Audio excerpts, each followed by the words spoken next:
In the first ever Canada Cup appearance for the Germans, a lopsided 7-2 loss to Canada. Still, goaltender Carl Friesen was the star of the show. The Czechs opened with a 3-0 loss to the Soviets.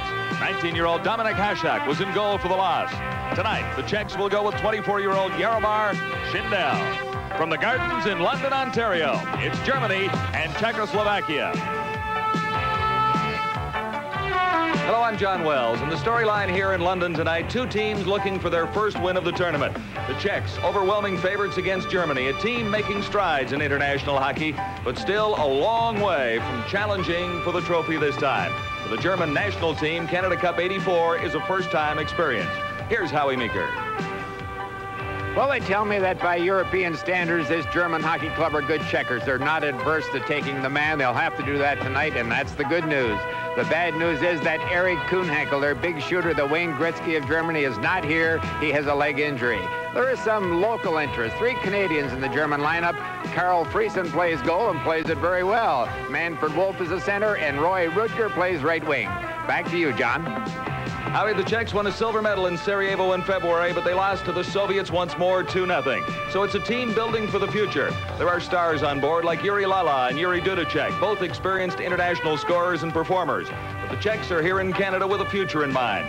7 players on the roster are 20 years of age and under. Tonight, Czechoslovakia and Germany on Canada Cup '84 from TSN.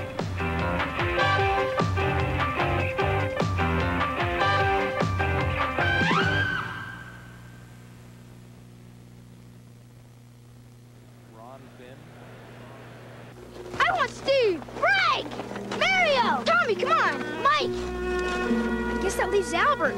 Hey, he's your kid, brother. You take him. Come on, Albert. At Canadian Tire, we carry the best names in hockey. Bauer, Cooper, CCM, but we're just the beginning. How far you go depends on you. Oh, I sure wish we had a guy like Albert. Yeah. When you buy a new car, you want to keep it looking new.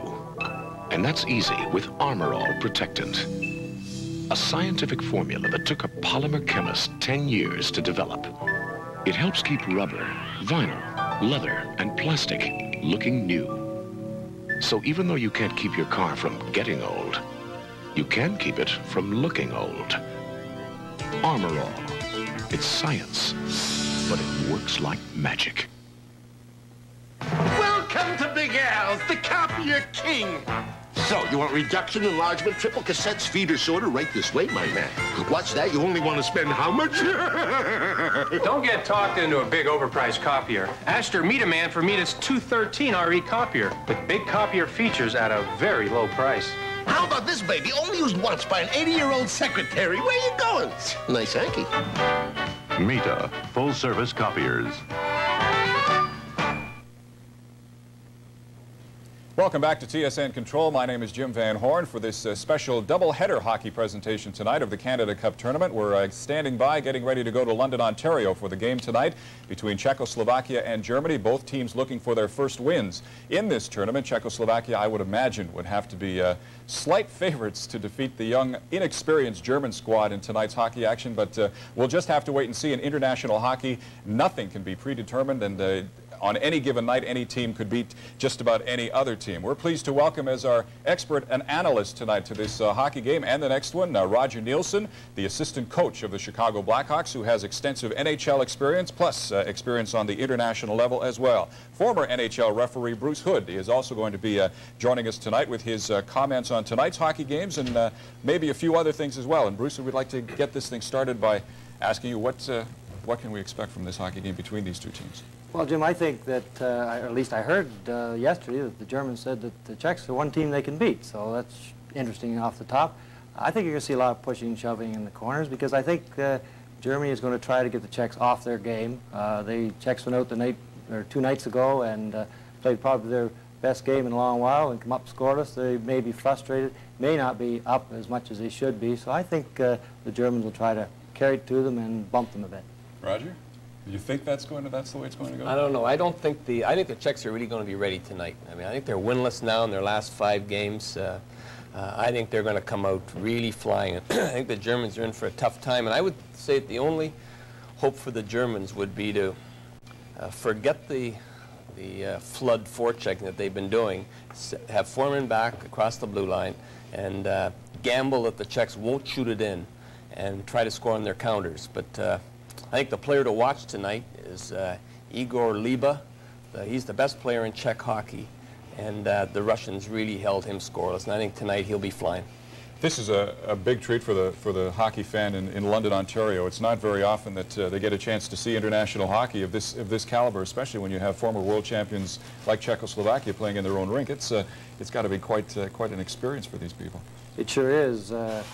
We attended the game there last week, and the Fog Bowl, the famous Fog Bowl, and fortunately we're not going to have that tonight. And the people were really excited. As a matter of fact, when they announced they were going to play straight time because of the fog, they booed. They didn't want to see it, even though the score was 7-0 at the time. They were enjoying it. Bruce, are you expecting a chippy kind of a hockey game tonight? I think they'll be a little bit off the start. I think they'll try, Germany especially will try to give the Czechs a little shot. Okay, we'll have to wait and see what happens with the game at London, Ontario, and standing by, getting ready for the game between Czechoslovakia and Germany. Let's now go to center ice for the official presentation before the game. Good evening once more. We're live in London, Ontario at the Gardens. Canada Cup 84 continues. John Wells along with Howie Meeker, and the matchup tonight, Czechoslovakia and Germany. Both teams are looking for their first victory of this Canada Cup showdown so far. The Soviets beating Czechoslovakia 3-0 the other evening, and Germany lining up against Team Canada in their first match in Montreal and coming up on the wrong end of a 7-2 score. Howie, what do you look for tonight? Well, I look for Friesen to play extremely well and goal for Germany again. Otherwise, it could be kind of a disastrous affair. But certainly what I'm, again, most interested in is just to see whether it's going to be an exhibition of speed, skill, and finesse, or whether there's going to be a little bodily contact in it to remind Canadians of NHL and the way we play our game. And he is accompanied by 10-year-old Kelly Corpse, the SO Medal of Achievement Award winner. Ready now for the official opening ceremony here at the Gardens in London. To perform the ceremonial face-off, we are pleased, through the courtesy of SO, to present 3 of Canada's greatest athletes and all swimming medal winners for Canada at the LA Olympic Games. Michelle McPherson,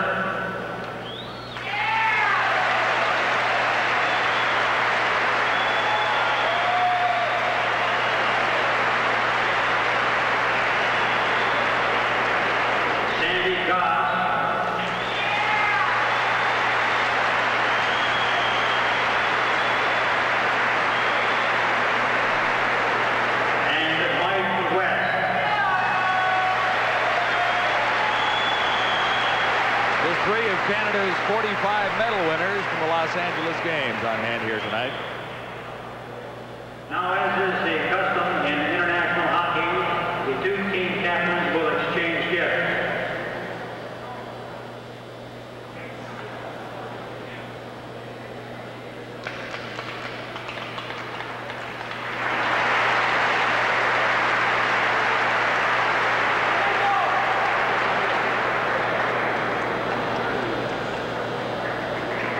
Pair of 19s, the captains of their respective teams, Berliner of Germany and Vladimir Calder of Czechoslovakia.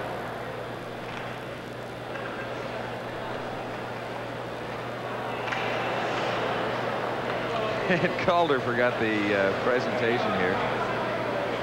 The exchange is now made. Long-standing tradition of international hockey, no matter where the matches are played. Ladies and gentlemen, would you please rise for the national anthem of the organizing country, Canada, sung by Carl Zugan and played by Alex Clark, the organizer.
starting goaltenders for this evening. 24-year-old Jaromir Schindel is in goal for Czechoslovakia, his first Canada Cup appearance here in London tonight. And for Germany, we talked a little bit about Carl Friesen, a 25-year-old, a native of Winnipeg, Manitoba.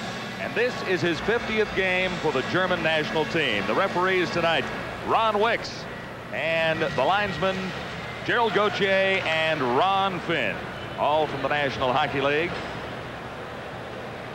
So a North American contingent will be in charge of this game tonight between Czechoslovakia and Germany. Both teams at 0-1 in the Canada Cup standings.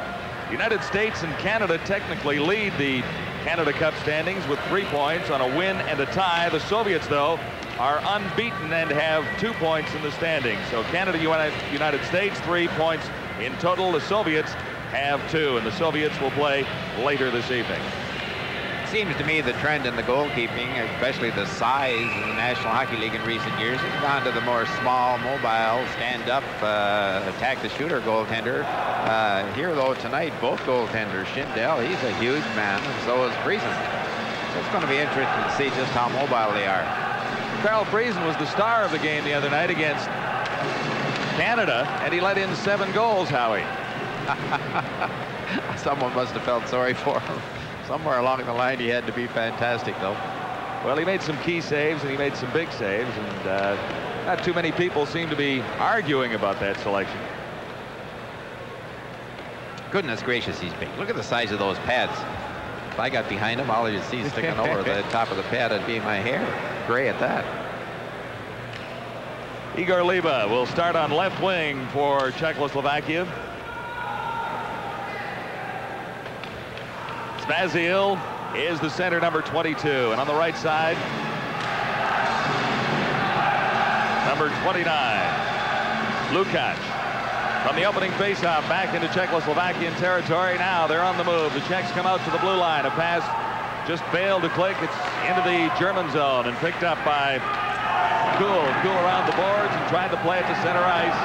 And the play broken up there by the Czechs. Now the Germans continue in. Kuhl going right in, takes the shot just wide of the net.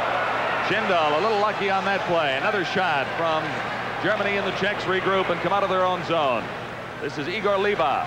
Liba still has it in around behind the goal. Can't clear it out in front. Tight checking by the Germans in their own zone as they battle to come up with it.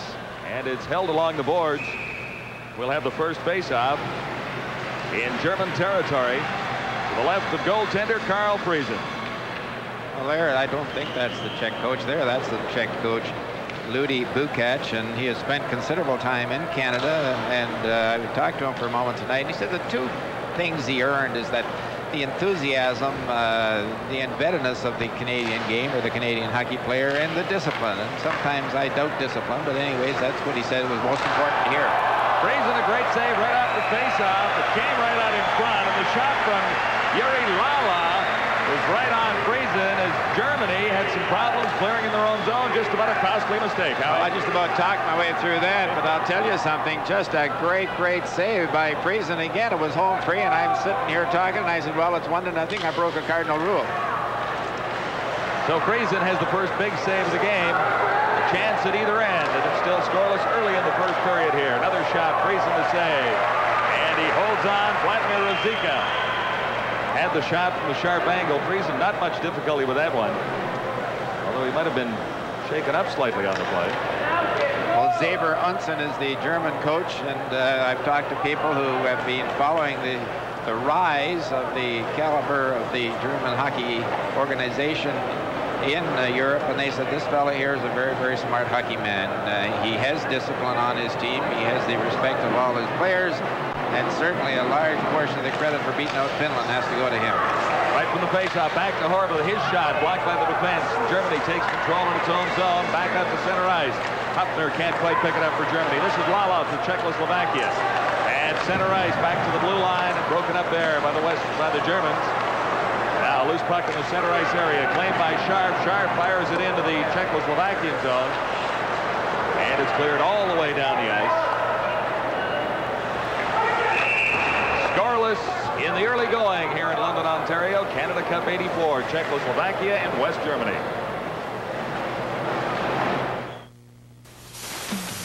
Tony Tanti Jim Beplinski, Kevin Lowe, Rick Vine, Norm Rochefort, Dale Howardchuk, E. Carbonneau. 7 pros racing against the clock. Who will be the winner? If you select him, you can win one of 7 Chrysler lasers in Gillette's Super Skater Contest. So enter where you see this Gillette display and act fast.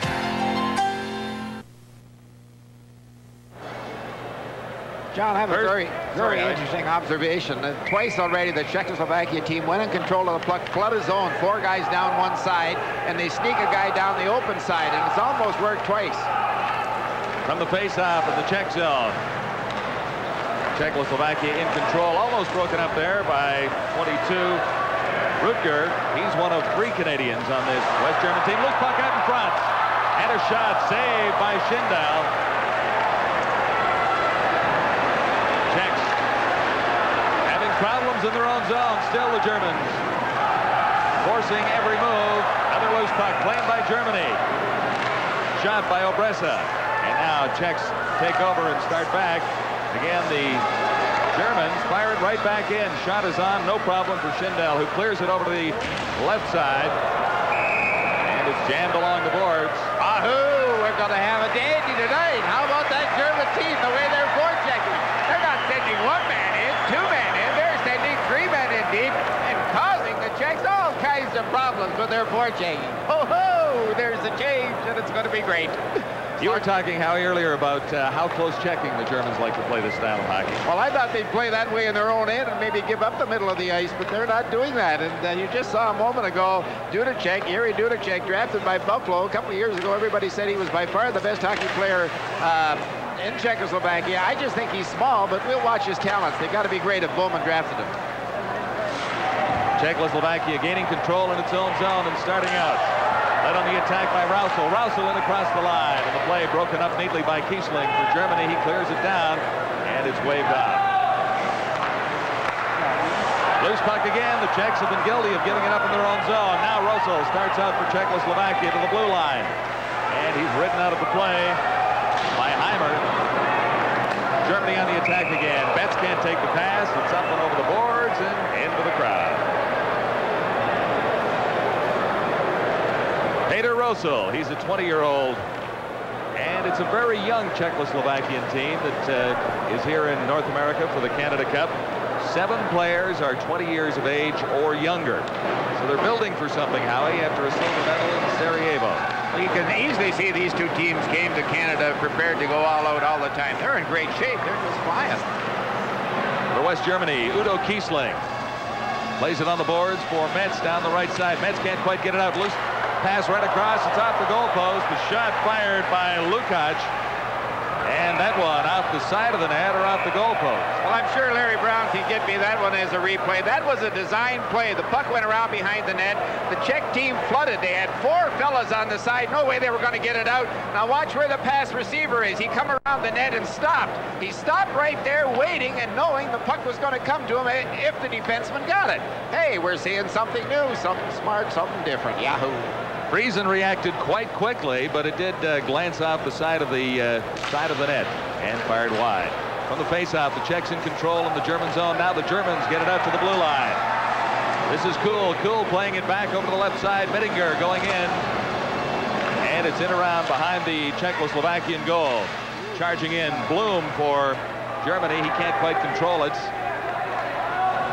And Trunska has to come all the way back. Blum once more cleared it to the center ice area. Close to offside. And it's up and over the boards. Lukács taking a shot for the Czechs. Well, there's Mr. Blum that just made himself a heck of a play. Guy going to Europe, you really learn how to play the game. Coming up through center ice, and there were 3 great big red jerseys in front of him. Not a chance to make a play, not a chance to do anything intelligent. He stopped. The 3 guys went by him, and he waited for a wingman to come by him, put the puck on his stick, and the guy was one-on-one with somebody. Smart play. Face-off will be in the German zone to the right of Carl Friesen this time. 16 minutes, 20 seconds to play in the first period. Germany and Czechoslovakia. Germans from the face-off take control. Peter Scarf around behind his own goal. And the Czechs forechecking well in the German zone right now, jammed along the boards and held there by Banak. Number 9 is a defenseman, and he pinched. He went right in there, and Banak, as soon as the puck come around behind the net, the Czech team are forechecking just like the Germans are. And look at there, there's 5 fellas along the boards. Germany on the attack now. Medikus in around behind the Czech goals. Germany still in control. Back to the point. Blum gets ready for the shot, and it's deflected wide. Germany still in control in Czechoslovakia territory. In behind the net, out front, and a glorious scoring opportunity missed by Germany there. Czechs back on the attack. This is Calder, and Calder upended, taken out of the play by Hoffner. Czechs come roaring right back in. This is Yuri Lala. Lala can't get a shot away. Picked up now by Trunska for Germany. And the Germans back in their own zone to regroup. In back behind the net. Still scoreless in the opening period here in London, Ontario. Canada Cup hockey on TSN. Trunska in across the line. Can't quite flip it through. And it's a loose puck claimed by Czechoslovakia to center ice area. A bad pass to the far side. And the Germans fire it right back in. Enthusiastic German support here in this area of Ontario. Czechoslovakia to the attack. That's 21. Paschek. Paschek to the side of the net, right out in front. And it's cleared just at the right moment by Germany. Dumped right back in by Czechoslovakia. Niederberger for Germany. Lost it. And the Germans regain control. This is Berndaner. And offside called. Sorry about that. Calls whistle, they score. I thought I heard a whistle, Howie, but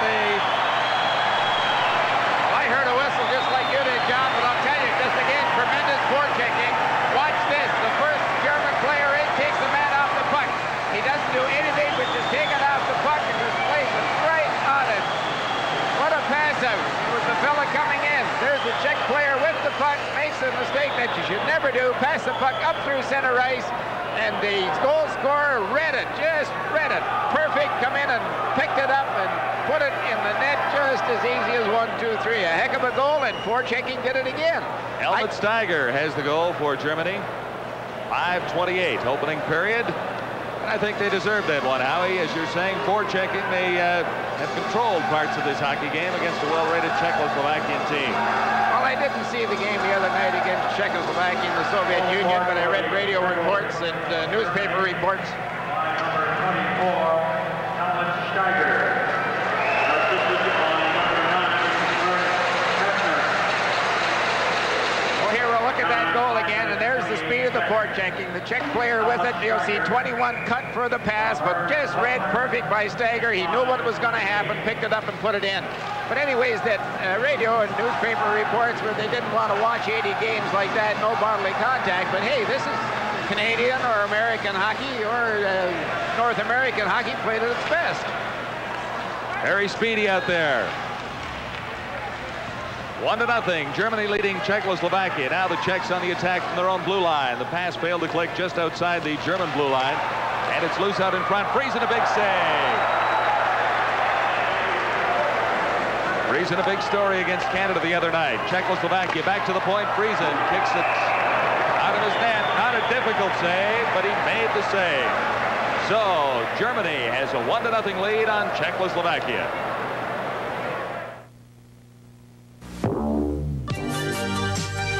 Pontiac 6000 STE, a special touring edition built to take on the world's best.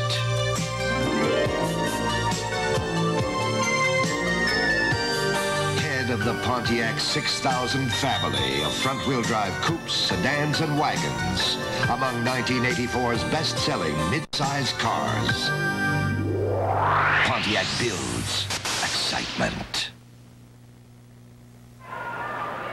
So it's 1-0 Germany on a goal by Helmut Steiger, set up by Ernest Hoffner at 5:28 of the opening period. And a bit of a surprise here, but the Germans have played extremely well in the early going. Face-off now in Germany's zone. Back to the point, the shot. It's deflected wide. And Germany takes control in its own zone. Long pass goes off a stick. Center ice area picked up by Musil for Czechoslovakia. Now number 11, Lala. Lala has problems in his own zone. Again, Germany forechecking extremely well. Here comes Czechoslovakia. Lala at the blue line. Takes the shot. Friesen the save. Can't find the rebound. And it's cleared just in the nick of time.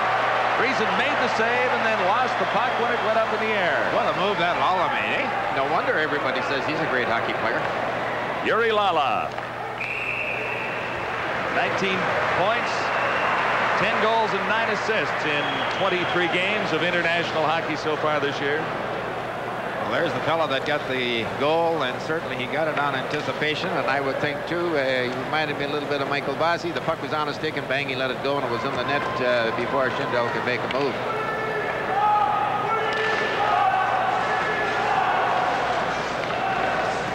From the face-off, the Czechs control in their own zone, back behind the net. The Germans have bottled them up. Now a breakaway. Going in, Ruzicka. Ruzicka goes to the backhand. Brilliant save by Friesen. I think he might have thought he'd missed that one, but he came up with a save. And the Germans right back in the attack. Here's Hagen across the blue line. Cleared out by the Czechs. It goes all the way down the ice. How about a save by Carl Friesen? We heard it was spectacular the other night. Saw some of that action. But tonight, he's come up with a couple of big ones already. Carl Friesen, native of Winnipeg, Manitoba. Just watch this. Ruzicka goes in, home free as the birds. Great pass up the middle. Bloom got caught. He'll fake the shot, go to his backhand, but watch that big left leg. Oh, he didn't quite hang on to it long enough. Wait for the opening, and when he did, Ruzicka did make the play, didn't get it upstairs, but just a great save, and that's the third one that Friesen has made. Czechoslovakia having problems clearing out of its own zone. Loose puck, and two players race after it. Germany controlling, that's cool, going in around behind his own goal. Still in control, ahead on the left side. Tried to find an open man in the center ice area. Now the Czechs back to the attack. Jammed along the boards, and Germany comes up with it once more. Now it's loose again, and Czechoslovakia, no man at the right points. Czechs in the center ice area, playing it back for Horva, a veteran of many, many campaigns of international hockey for Czechoslovakia. Horva just dumps it in across the line. The shot just wide from the stick of Hajdina. Czechoslovakia having some problems here, and there's going to be a penalty called against Czechoslovakia. So we'll have our first power play of the night with Germany leading Czechoslovakia 1-0 in London.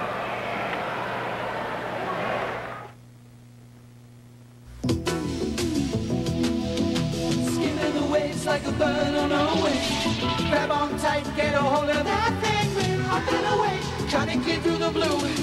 Keeping friends close, making the most of those blue sky days. And blue smiles along with you. The taste keeps coming on through. That's blue smiles along with you. Well, if I was that fellow Potchek sitting right there for that penalty, I'm not sure I don't think it was a good one, really. The guy fell more than anything else. He had his hand on his hip and he stumbled. Face off in the Czech zone, and the Germans in control quickly on the power play. Shot fired wide. Now into the corner. It's picked up by Steiger. Out in front, the save made by Schindel. He really hasn't been tested many times this evening. Jaromir Schindel in goal for Czechoslovakia. Germans regrouping back in their own zone. Peter Scarf at center ice to the blue line over on the left side. The shots, and that was fired wide. Kiesling couldn't keep it in. Here comes Czechoslovakia, played back, and there was no one there. As Klima played it back for Czechoslovakia, no one was there for the drop pass. Steiger takes over for Germany in his own zone. Far side of the rink. And right back across for Reindl. Reindl has problems controlling it. And now it's ahead for Steiger right at the blue line. Whiffed on his pass, and Czechoslovakia takes over once more. Uvera at center ice, killing off the seconds. Germany on the power play. Uvera still in control for Czechoslovakia in the German zone. Finally held along the boards, and we'll have a face-off to the right of goaltender Carl Friesen. Well, Schindel Schindel just made himself a heck of a save. Just a great pass out from behind the net a few moments ago, and a German player right in on the doorstep, bang, on his stick, and he let it go. Watch this play from behind, right on the stick, and Schindel just stayed right there, and he fell down, but look when he does fall down. Watch how he still covers the whole net.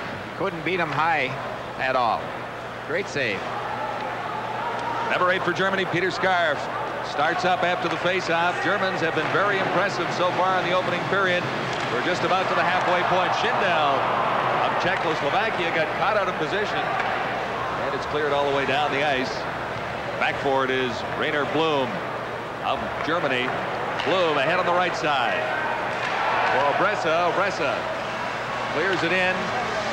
After it is Manfred Wolf. Wolf back behind the net. For Germany, cleared out in front, the shot. Schindel is saved at close range. Czechoslovakia comes back now, led by the veteran Horva. Horva trying to back pass and couldn't quite connect with Pashek. To the line, and it's called on the offside. As number 16, Kamish, brought it in just ahead of the play. 1-0, Germany leading Czechoslovakia.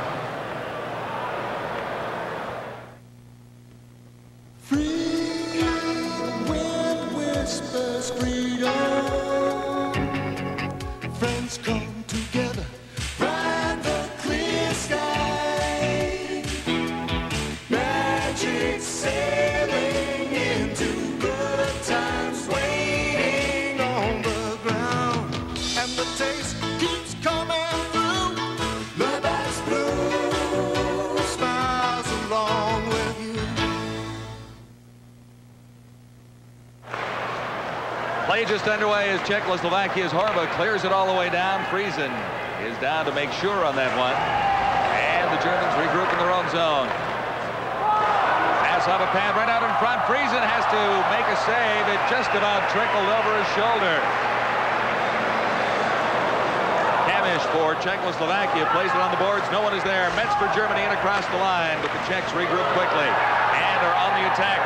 Ruzicka going in. Ruzicka the pass. A brilliant save by Friesen on the pass from Ruzicka to Lala. Pretty passing play, but Friesen of Germany was equal to the task.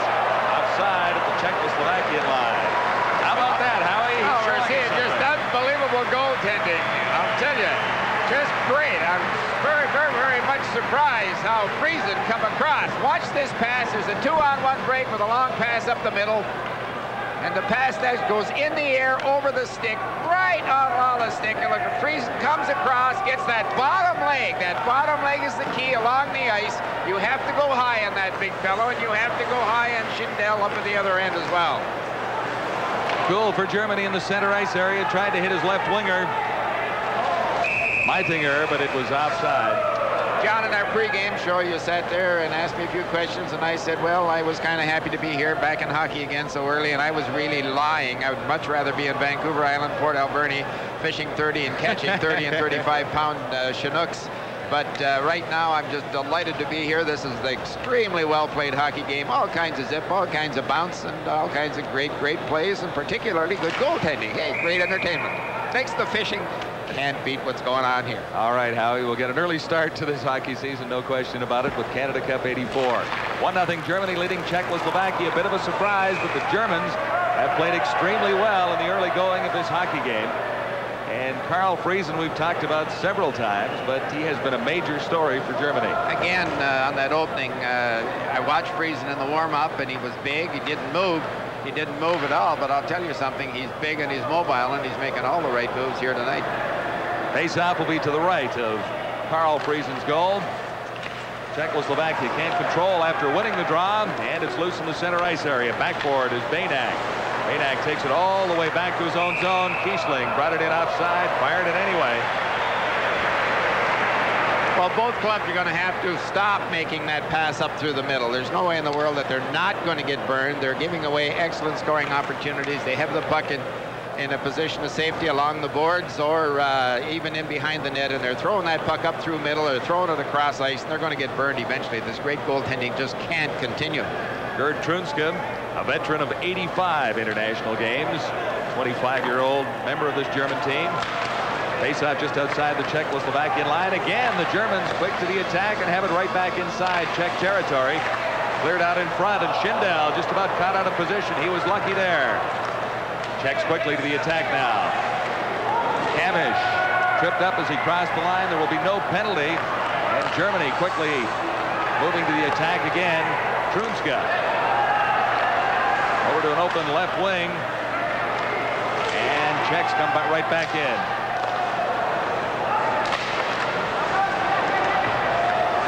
Germany controlling in its own zone.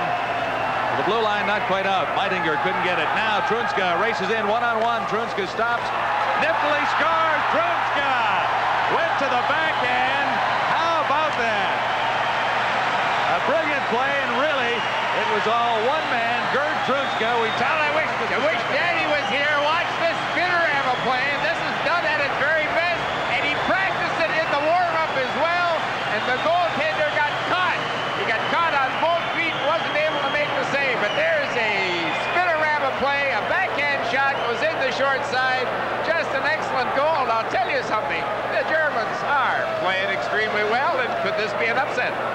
Well, I think it would be if the Germans can hang on, Howie. I don't think very many people would have bet that Germany would have a 2-0 lead on Czechoslovakia with 7:41 to go in the first period.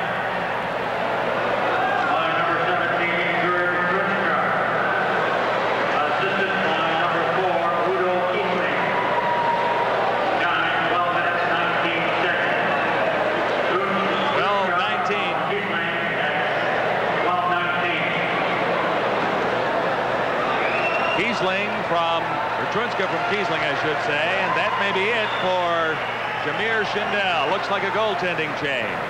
2-0 Germany leading the Czechs. Welcome to Big Al's, the copier king. So, you want reduction, enlargement, triple cassettes, feeder sorter right this way, my man. What's that? You only want to spend how much? Don't get talked into a big overpriced copier. Astor Meet a Man for Meet its 213 RE copier with big copier features at a very low price. How about this baby? Only used once by an 80-year-old secretary. Where you going? Nice hanky. Mita, full-service copiers.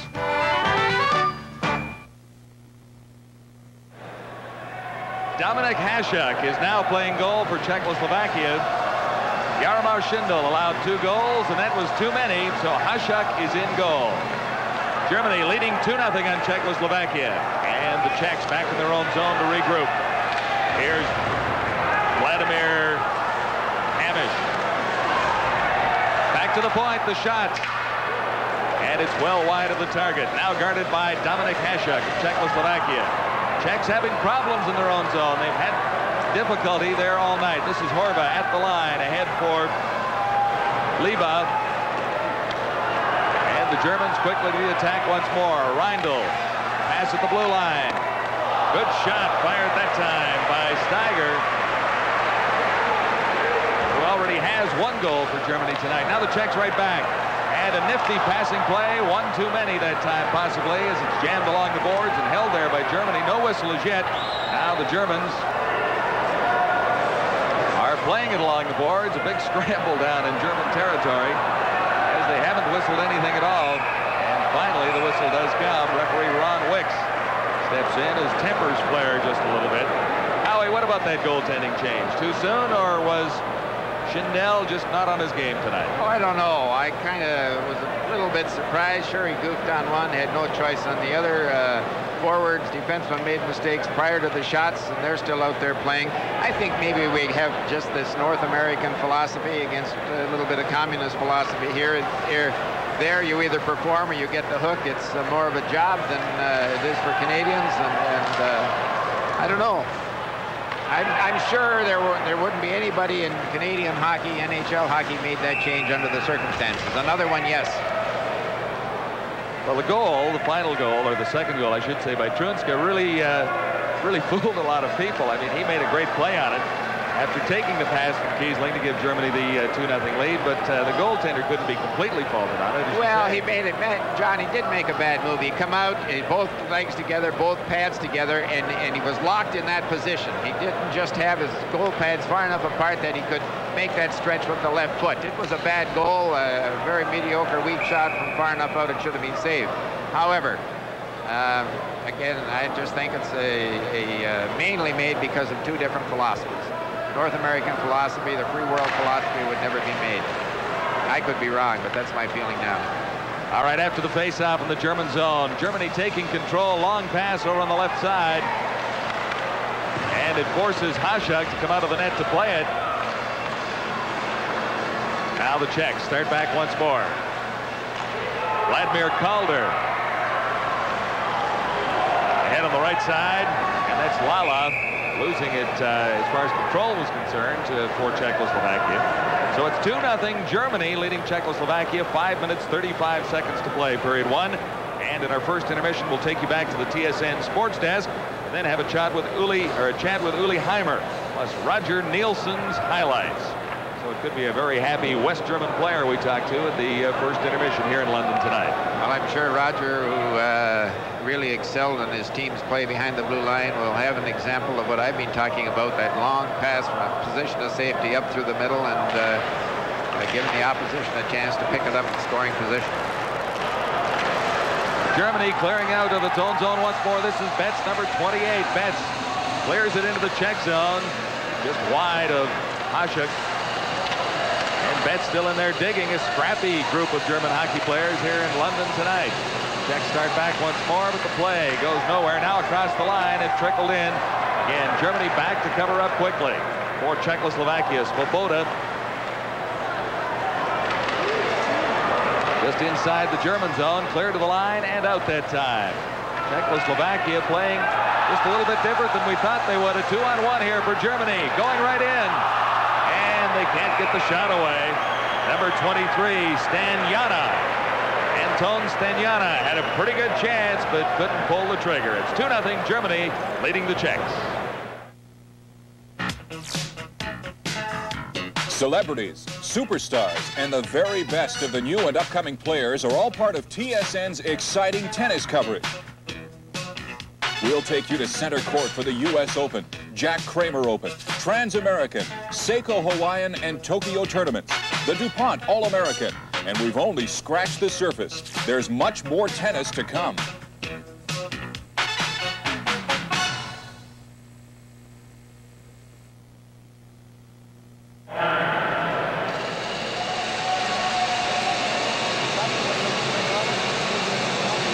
What a great play. What a great play. See how he brought it in from the inside, fooled the defenseman who played the shot instead of taking the man, and that's a no-no.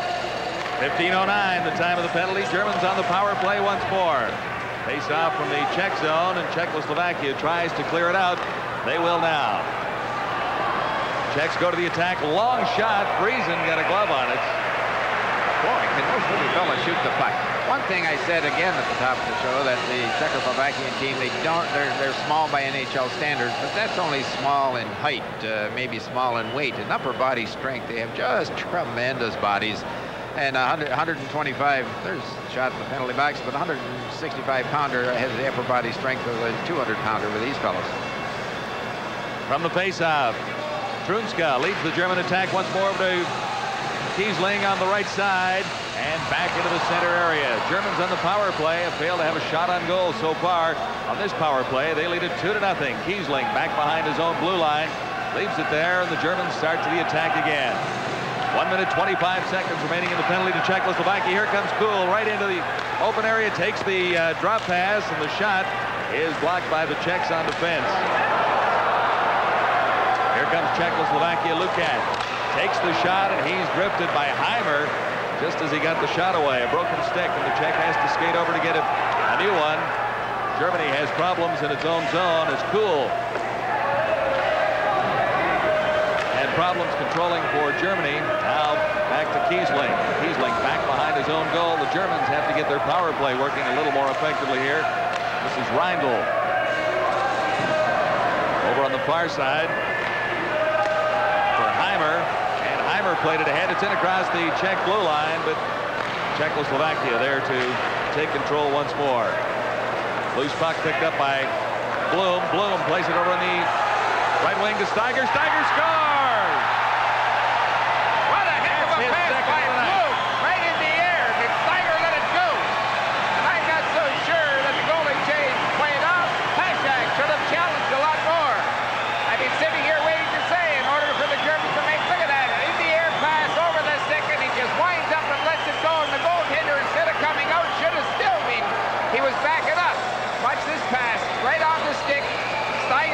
up, winds up. There's the goaltender going backwards. No way in the world he had to come and challenge. And the far post was open. A heck of a shot.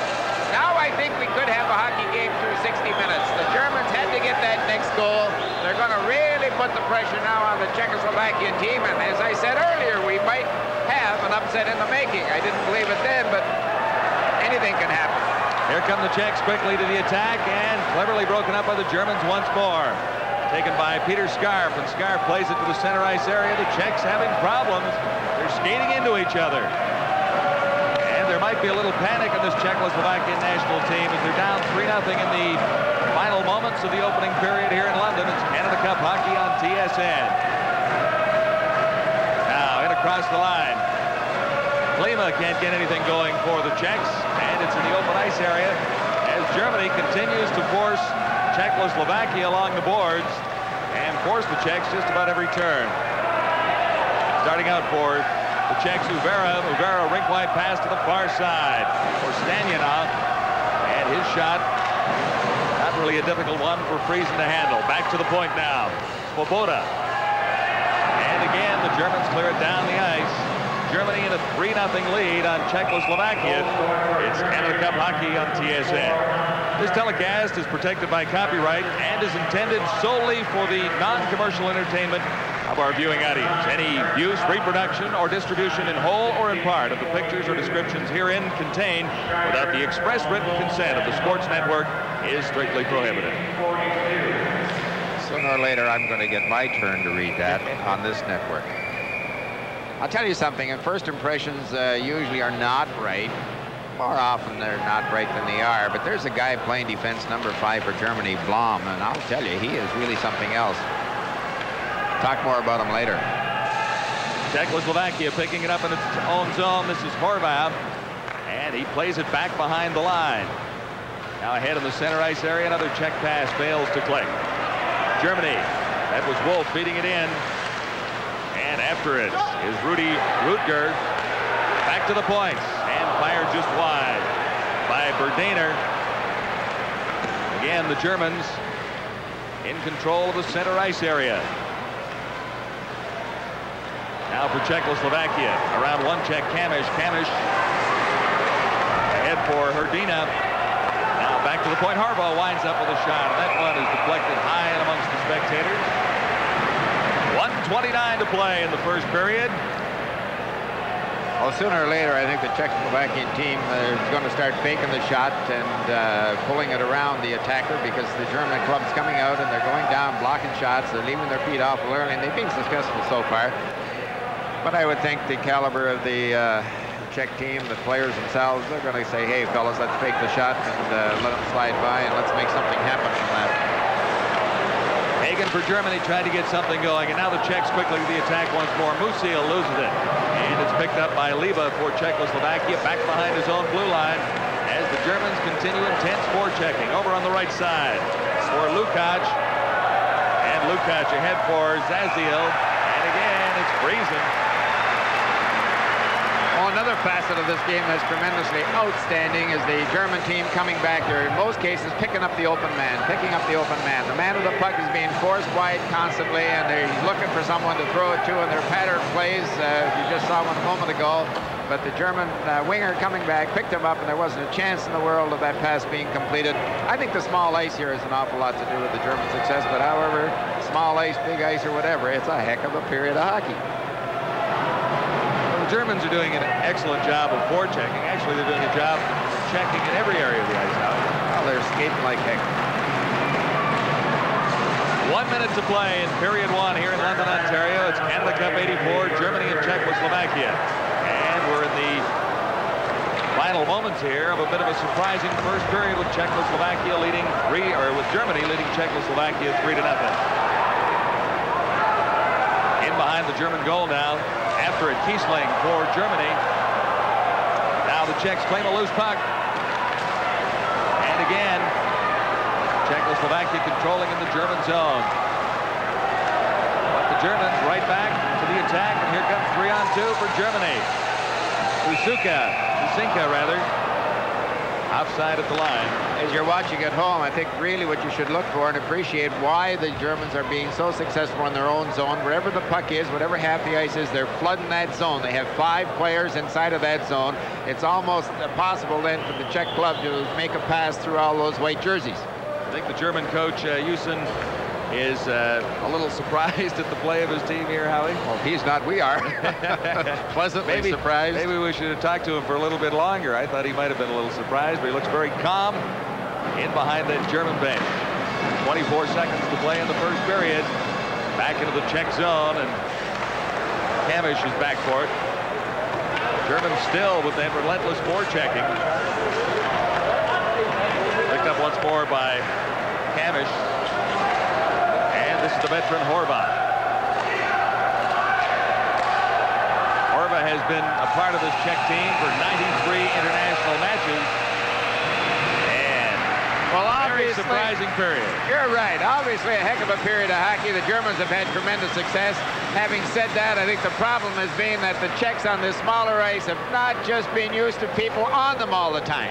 They have to make that play a heck of a lot quicker than they have been making it. Usually on big ice, they have a split second longer to make the play, to make that mental decision, and that's cost them so far. But I think the German club are full value for a couple of goal lead. Maybe not 3, but certainly 2. And a heck of a period of hockey, folks. No doubt about it. A fun first period of hockey here at the London Gardens, London, Ontario. Germany leading Czechoslovakia 3-0.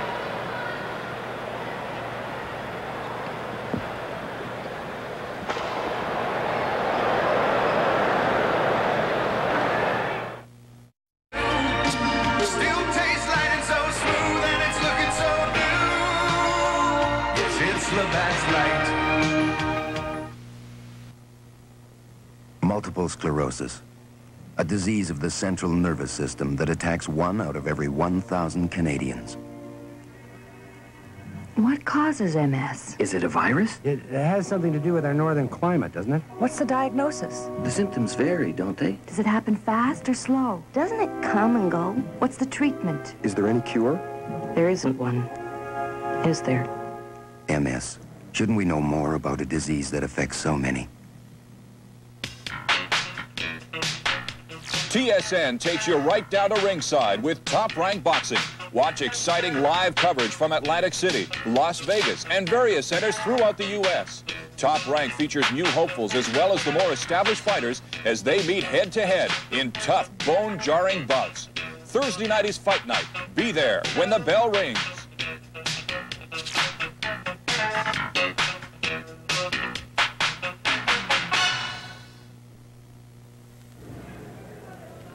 A rather surprising first period at the London Gardens as Germany has a 3-0 lead on Czechoslovakia. Canada Cup 84 action. And we're our first intermission. Uli Hiemer of Team Germany is with us here in the intermission studio. We'd like to talk just a little bit to him about exactly what transpired in that first period. First, Uli, let me ask you, are you surprised at all that Germany has a 3-0 lead on Czechoslovakia? Sure, we're surprised. But we try to make a defense game, and they give us chances to break, and we lead 3-0. So we're really surprised. Nobody think that we lead 3-0 after the first period. Did even the first goal surprise the German team? Was that something that lifted the team, that helped the spirit on the club? Sure. But sometimes we shoot the first goal, but then we go down. And today everybody had I think. I don't know, the heart is open from everybody, and I think if we play more defensive now, we can make the team. We can make a good game, and we maybe tie it or win the game. Well, you might win it yet. Sure. No, we have 40 minutes to go now, and we'll see. Okay, tell us about your plans for your future. I understand that you're going to take a crack at the National Hockey League this year. You're heading off to New Jersey after this Canada Cup is over to try and make the Devils. What are you thinking about that situation? I look forward, and I hope I can make the team. I'm not sure because it was my dream to play NHL, so I hope I can make the team, and the team do good in this year. It would be something special for a German player to make the National Hockey League, wouldn't it? Is that how you look at it? Sure. Because I'm the first German player who can make to play in the National Hockey League. Some guys tried before, but they don't want to really, and I really wanted to play in the NHL. You say it's your dream. How long would you have been following the National Hockey League? My dream since I was a kid, but I was drafted by 1981, and since this time I was trying to go over, but it was hard. 2 years ago I was still too young. I was too young, and now I think it's going to make it. Well, we wish you every success tonight and in the Canada Cup and in your endeavors of making the National Hockey League. Thanks very much for joining us. Thanks a lot. Thank you very much. Team Germany into a 3-0 lead after one period here of Canada Cup hockey in London, Ontario. We'll be right back after this.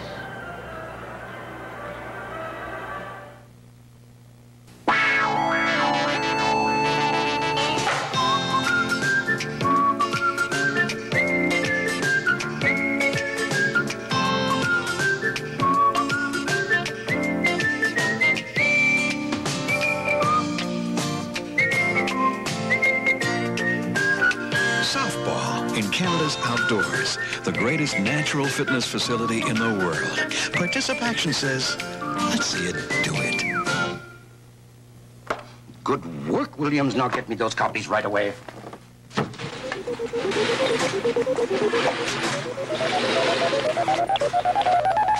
Where are my copies, Williams?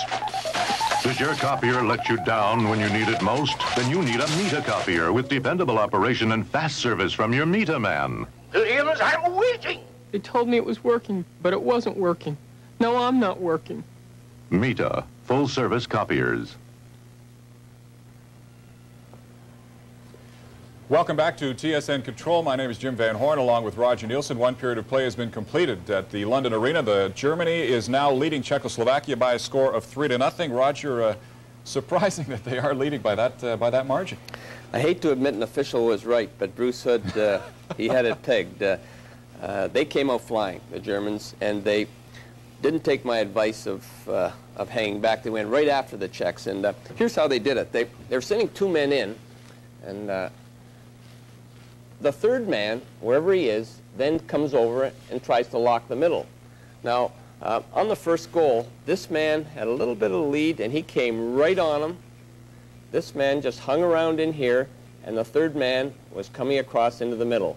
And if we could see that replay now, we can see that the Germans picked off an errant Czech pass. And the Czechs, of course, tried to come up the middle with it.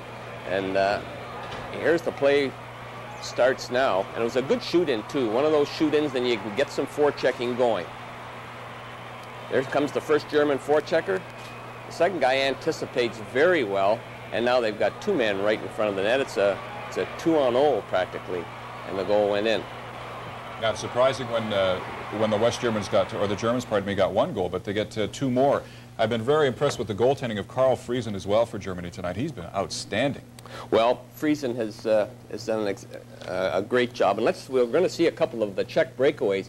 When you're playing this system, and the third man is coming across to lock up the middle, the defensemen have to be very careful not to get caught in here.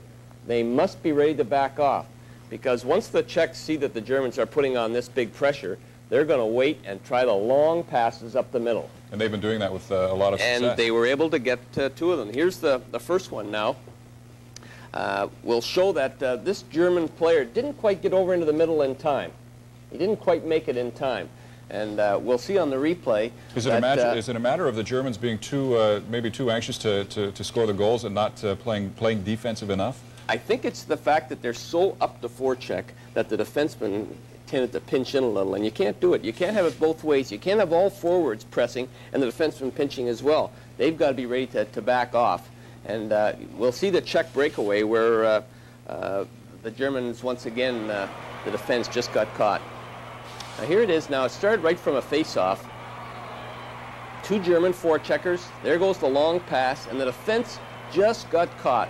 And those are the kind of plays that the Germans are going to have to guard against. Watch this super save by Friesen. And let's face it, he was the difference in that period. There were two very weak goals, I thought, scored on the Czech goalkeepers. Okay, Roger, unfortunately, we're running a little bit short of time. Are the Germans going to be able to keep this up and hold Czechoslovakia off the board, at least for a win? The Germans have to come in with the pressure again. They can't back off, but the Czechs are going to come with those long plays, and the German defense are going to have to hang back a little and be ready to pick them off. Roger, thanks very much. We're standing by for the second period of play, but first this.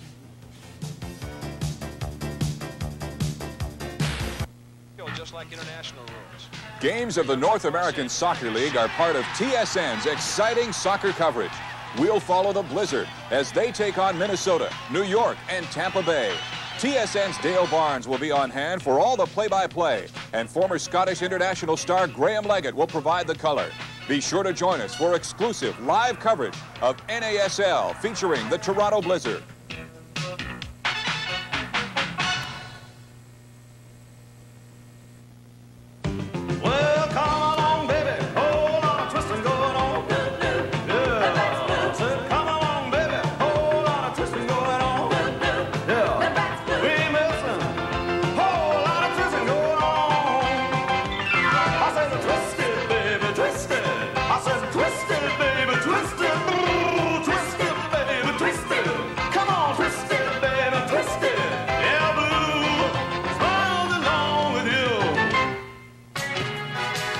TSN takes you back in time and invites you to relive legendary boxing matchups on Super Bouts. Muhammad Ali, Smokin' Joe Frazier, Roberto Duran, and Marvelous Marvin Hagler are only a few of the great fighters you'll see.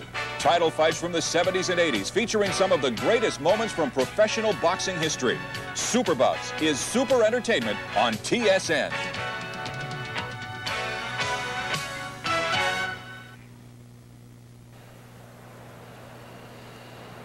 Back live in London, Ontario, the first period scoring summary. Steiger got it going for Germany at 5:28, then Trunska at 12:19, and then a power play goal. Steiger's second of the opening period at 16:42.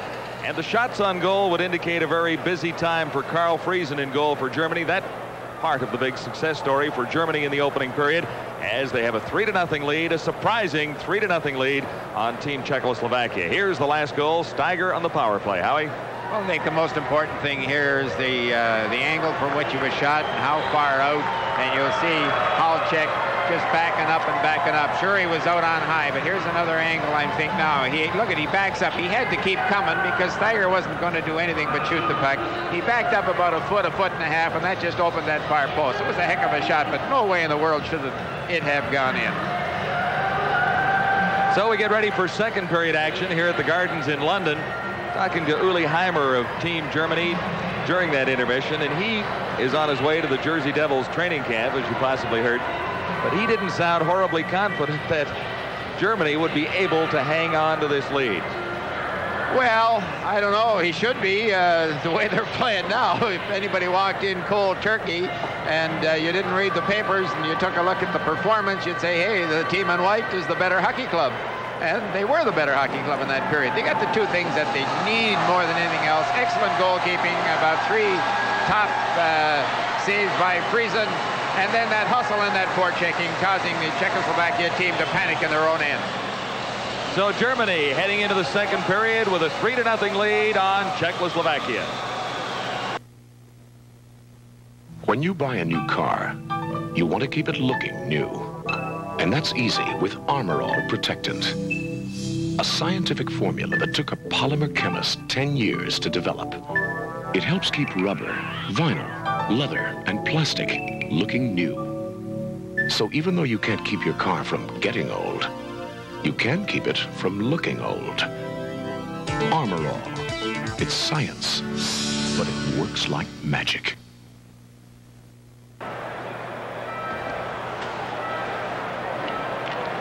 John Wells along with Howie Meeker back live at the Gardens in London, Ontario.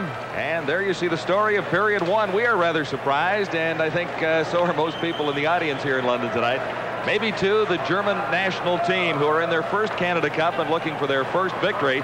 Both Germany and Czechoslovakia come into this game. They're second in the tournament with 0-1 records. So we look for an exciting second period and maybe a little even more inspiration, Howie, from that German team. Well, that Ole Heimer you interviewed said he didn't think his club could hang on to this lead. Certainly. I don't know if he didn't say that, but he said that, but he didn't sound completely confident anyway. Well, he has to, because if he's going into New Jersey, all he needs is confidence to make that hockey club. So if he lacks it here when you're leading 3-0 and outplaying the opposition by a fair margin, not a wide margin, but outplaying them safely, you know, they got everything going for them, and they just have to say, hey, if we blow this one, boys, it's our fault, not the Czech team. The Czech team has, as I said, excellent scoring power, great skills, but they should never get back into this game until 5 minutes to go in the third period at best. All right, the Czechs quickly to the attack now as second period action is underway. In the center ice area, Czechoslovakia breaking in the shot. They score! Right off the bat, Zvazil of Czechoslovakia. Vladislav Zvazil. Hey, did he let that shot go? But again, watch the change of possession in the puck, and look at that pass right on Vazil's stick. He just goes in. The goaltender is out where he should be, out on high. But oh, did he pick that top left-hand corner. Look at this. Just snapped it up there. What a shot. And hey, folks, I said they shouldn't get back into this game with 5 minutes left in the hockey game. One more shot like that, and they're back into it. What a pass, though. Great play. Face-off at center ice after the first Czechoslovakian goal. It's back in Czech territory and taken there by Horva. Horva clears it over on the right side boards. Czechoslovakia, long lead pass on the left side. And still carrying on with the play is Lala. Now Germany on the attack. Sharp fires one wide and chasing in after it. Peter Sharp. He's upended by the Czech defenders. Lala clears it out in front of his own goal. This is Horva. Horva back to Lala. Lala winds up with a shot. It's deflected. Friesen didn't have to make the stop. And it's getting a little rougher out there. Cleared right out in front for Czechoslovakia, but the Germans are going to be called on a penalty.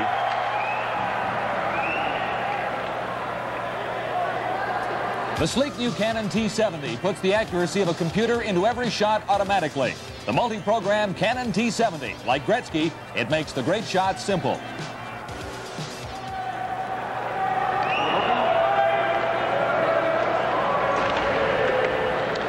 Well, I'm not sure, had this been done right, it should have been a penalty either. You come in from behind, you have to get around in front of that fella, and it kind of looks like the Czechoslovakian defenseman took a little bit of a dive.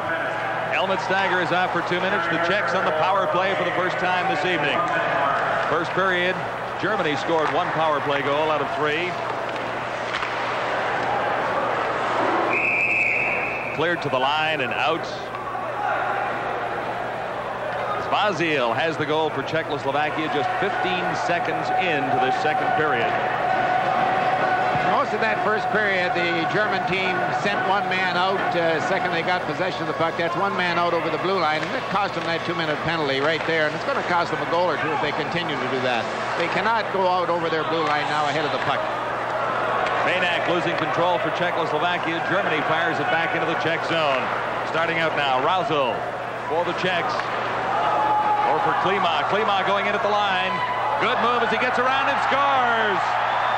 Peter Klima, what a brilliant goal that was. And the hockey game changes around rather quickly. Well, I've seen that tried in the National Hockey League 100 times, but this is the first time I've ever seen it work. Watch him drop the puck back onto his skate, kick it onto his right onto his stick, and oh, did he get rid of it in that top left-hand corner. But watch this move, folks. It's a masterful piece of footwork and stick work. Right on the tip of his stick, on the middle of his blade, back in his stick. And the defenseman stood right there and said, gee, that was pretty. What a play. 2 goals in 35 seconds, and that changes it quite a bit here. 3-2, Germany still in the lead, but the Czechs have 2 quick ones, 1 on the power play. Now Germany trying to regroup. They lose it in the center ice area. The Czechs getting ready once more. Lukács can't control it. Now the Germans and the Czechs scrambling for it in the center ice zone. It's back into Czech territory. Chasing back for it, Uvera for Czechoslovakia. Ahead now for Lukács. Lukács at center ice, fires it in, racing in after it. Hedernina. And Germany just clears it down the ice. Uvera back for Czechoslovakia. Pass to the blue line, picked up by Schuler. Schuler for Germany. Tried to dump it in, and it's caught up in the equipment of Ubera, who clears it back behind the German blue line. And now in the center ice area. 3-2, Germany leading Czechoslovakia. Early moments of the second period. This is Betts for Germany. Good move to get in across the line. He backhands it in around behind the goal. Czechoslovakia regaining control. Long pass goes too far. It's right on the net, and Friesen makes the stop. Clearing it to the side for Germany is Hagen, and Hagen had some problems with it. Now Horvath for the Czechs at the line, drops it there over on the right side. Picked up by Lala, and Lala loose now back in Czechoslovakian territory. Horvath. Pass behind the net for Kimmich. Kimmich tried to get a pass away right on the stick of a German player, and it's saved by Hasek. Calder for Czechoslovakia clears it around the glass, and Scarf is there for Germany.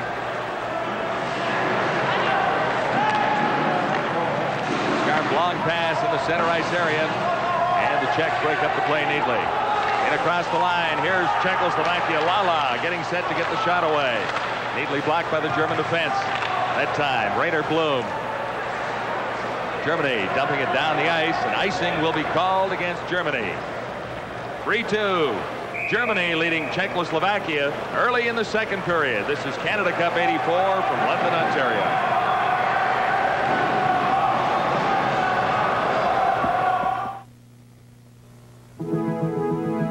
There's a time we all know when everyone does the best. Everything comes together. You leave all the rest. You're number one at what you do. Number one at this spot for you. Budweiser with the clean, smooth Beechwood aged taste that's made it #1, the world's most popular beer. In all you do, this Bud's for you. Germany in a 3-2 lead in Czechoslovakia. Early moments, period number 2. Face off in the German zone. And Germany getting it right back to the point, winding up for it. The Czechs can't get a decent shot away. Back for it, Banak now for Czechoslovakia. Into the center ice area, picked up for the Czechs by Klima. And Germany getting back into a better forechecking mode here now. Reindl can't come up with it for Germany as the Czechs now control in their own zone. Lead pass near the center ice area to Russo, and ahead for Staviana. Staviana clears it out in front, and Klima can't get a shot away. Steiger along the boards for Germany, can't quite click with a pass at center ice for Hafner.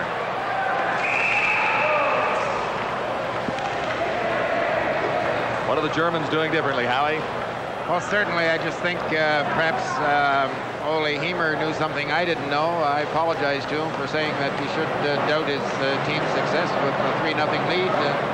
But Steiger, who you saw just a minute ago, is just a great little right winger. He hits a shot away very well, plays along the boards. He's a very disciplined hockey player. So far, just up and down the boards, does his checking and comes in late, gets into that open ice area at the same time as the puck, which is a great, great skill.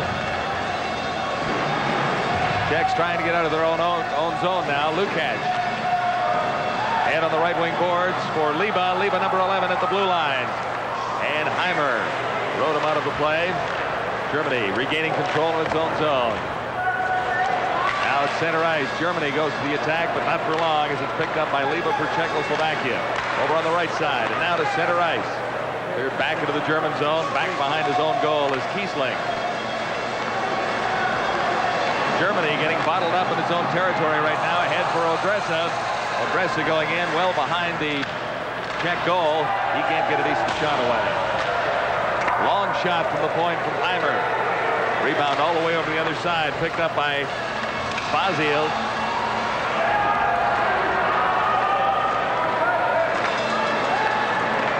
Now the Czechs break out of their own zone. This is Lukács. Has problems with Germany just outside his own blue line. Long pass for Liba, failed to click. And icing is called. Just mentioned Igor Liba, number 11. You're looking at him there. I'll tell you, he'd go good in the National Hockey League here. He's big, and he's tough. He's very, very good in the corners and appears to like that bodily contact. That's a pretty good winning combination, particularly when you have the skills to go along with it. Face off in the Czech zone. That's Horvath behind his own goal, out in front rather dangerously, but he gets away from German forechecking. And ahead on the left side, racing in after it is Calder. Calder can't quite get to it. The goaltender out of the net. Friesen has problems as he misjudged that one, and quickly to the defense. And Friesen will have to thank his defenseman on that play. Boy, you're very, very lucky there, Friesen was. As you said, he just didn't make up his mind to get there in time or to start in time, and lucky. There's a gentleman there. Watch him win the draw. He's won 3 out of 4 that I've watched so far, Friesen. And he, too, appears to be a big hockey player.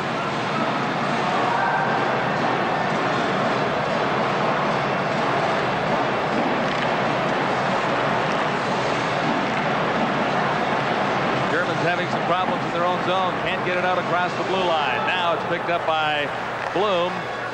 And still back behind the German blue line. Czechoslovakia taking control of the center ice area. Horvath once more. And his pass intercepted by Hagen. Hagen then lost control of it. Now over on the open wing, a shot right on target. That from Blum. And no problem really for Hašák.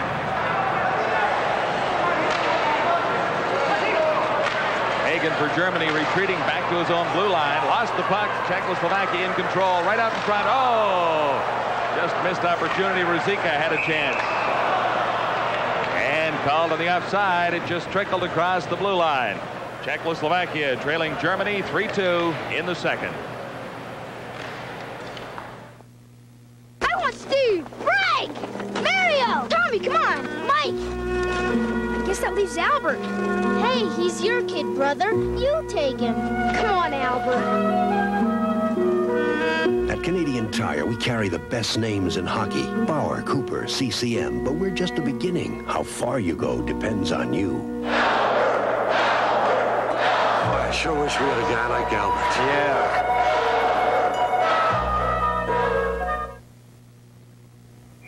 Two goals by Czechoslovakia in the first 35 seconds of this second period have changed the complexion of this hockey game rather dramatically. It's now 3-2. Germany still in the lead. The Germans had a 3-0 lead after the first period. The face-off, Germany trying to clear it out of its own zone. And the play broken up neatly by Musil. Musil into the corner for Hašák. He's taken heavily out of the play. Here come the Germans. Grunska into the corner right out in front, back to the point, long shot. And that one by Niederberger. Just high on the Czechoslovakian goaltender. Grunska along the boards. Up against Hašák of Czechoslovakia. They hold it there and will have a face-off. I think to answer your question rationally, with what happened to the German club, obviously the Czech team have come out and they're much sharper. They're a step or so faster, and they're making their plays much crisper. But I think the main problem is here's a pretty good Czech along the boards. You swung a stick at him first, and that's something you really never do. You just forget about the stick and go body to body with the guy. But certainly the German team have just lost all that aggressiveness, that offensive checking that they were so successful at in the first period. Friesen clears it behind his goal neatly for Germany, and now the Germans on the attack once more. Long pass on the left side. Steiger races in after it against Svoboda. Czechoslovakia still wrestling for it along behind the net, and here come the Czechs once more. This is Staviana. Cleared by Germany out into the center ice area. The Czechs regroup. Uvera, number 7, to the line just across. Staviana can't control it for Czechoslovakia. Germany brings it out to the center ice area once more. Open man on the right side. They call it down. Whistle it down at the blue line offside. Close there. Again, we said in the opening of the show, the great anticipation or the ability of the Czechs in particular to head for that open ice. They flood one zone and they're beginning to do it again. 2 or 3 players with the puck on one side of the ice. Then all of a sudden, someone sneaks into that opening on the far side after all the German team are looking at the puck carrier, the group of players around the puck, and they're trying to get the open man that puck, and they're being quite successful at it. Long shot, quick save by Friesen. Lukács got it away for Czechoslovakia. Now the Czechs back to the point. Horváth gets ready for the shot again. Friesen the save. Lukács for Czechoslovakia working right out in front. And the shot right on. Friesen the save that time on Liba. Back to the point once more. And Liba goes down. Here come the Germans in the center ice area. Steiger, nifty drop pass. Going right in. The shot right out in front. And the save made by Hašek. Nifty bit of work for Team Germany right there. Hašek was just a little bit lucky on this. Great play, tic-tac-toe behind the back pass. Not very much of a shot here, just directed in front of the net, but it could have gone in. The West German player cuts in front of the net. There's all the opening between the legs, but it finally just hit a body, hit a leg, and fell between Hašek's pads. Dominik Hašek, the second goaltender for Czechoslovakia this evening.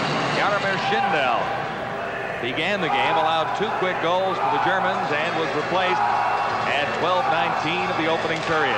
Hašek was in goal against the Soviet Union the other night in a 3-0 loss for Czechoslovakia. Benek for Czechoslovakia is taken down. And a delayed penalty.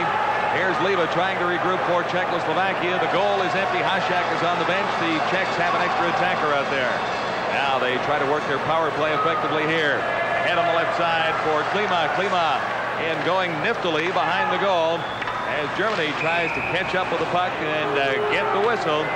So the Czechs will have a power play, and they are within 1 goal of Germany at 3-2.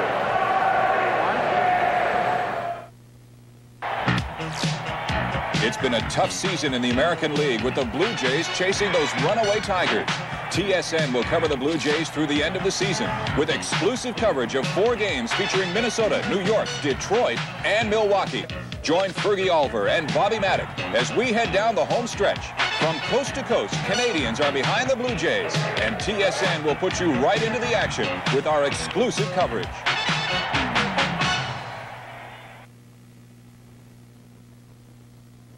Error for Peter Obressa of Germany, tripping at the 12-minute mark. Well, you never take that penalty, or try not to take that penalty. If you're a coach, you say do not take a penalty in the offensive zone. They're usually the ones that burn you, and I wouldn't be a bit surprised Czechs take advantage of it here the way they're playing. Czechs on the power play. Haven't had a shot yet. Friesen makes the first save of this power play from the point. The shot from Svoboda. Now it went in. Red light is on, Howie. I thought the save was made.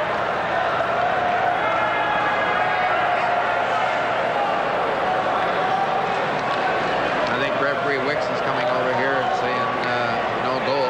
Obviously it isn't. The face-off is in the West German end. But I think the red light was on for a second there. Yes, it was. Most telling tale of what's happened here. The Czechoslovakian team are just forechecking, flood the zone, and they're going 3-on-3 in the corner with the German team and coming up with the puck time after time. You just cannot allow that to happen in your defensive zone, and that's where now the Czechs are dominating this game. So the face-off with no goal counting, of course, at 3-2. Germany leading. Czechoslovakia still on the power play face-off in the German zone. Germany the line, but not quite out. Now it is, and Czechoslovakia heads back to regroup. Heading the pack, Overa, Edward Overa. Just 23 years old. Now ahead for Rusal. Rusal in across the German line. Good move to get around the defense. Can't get the shot away as he was taken out of the play, actually, at the last second. Steiger gets it out across the line for Germany.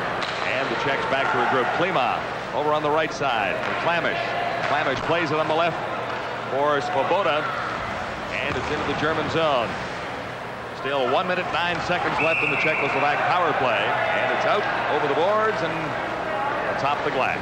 I'll tell you, this Czech team has got one great line here, and Klima, boy, can he skate. And Rausel just a few minutes ago just burst up through center. He's got good wheels as well, and Kames is playing center, handles the puck well. That line should cause a lot of headaches before this Canada Cup tournament is over.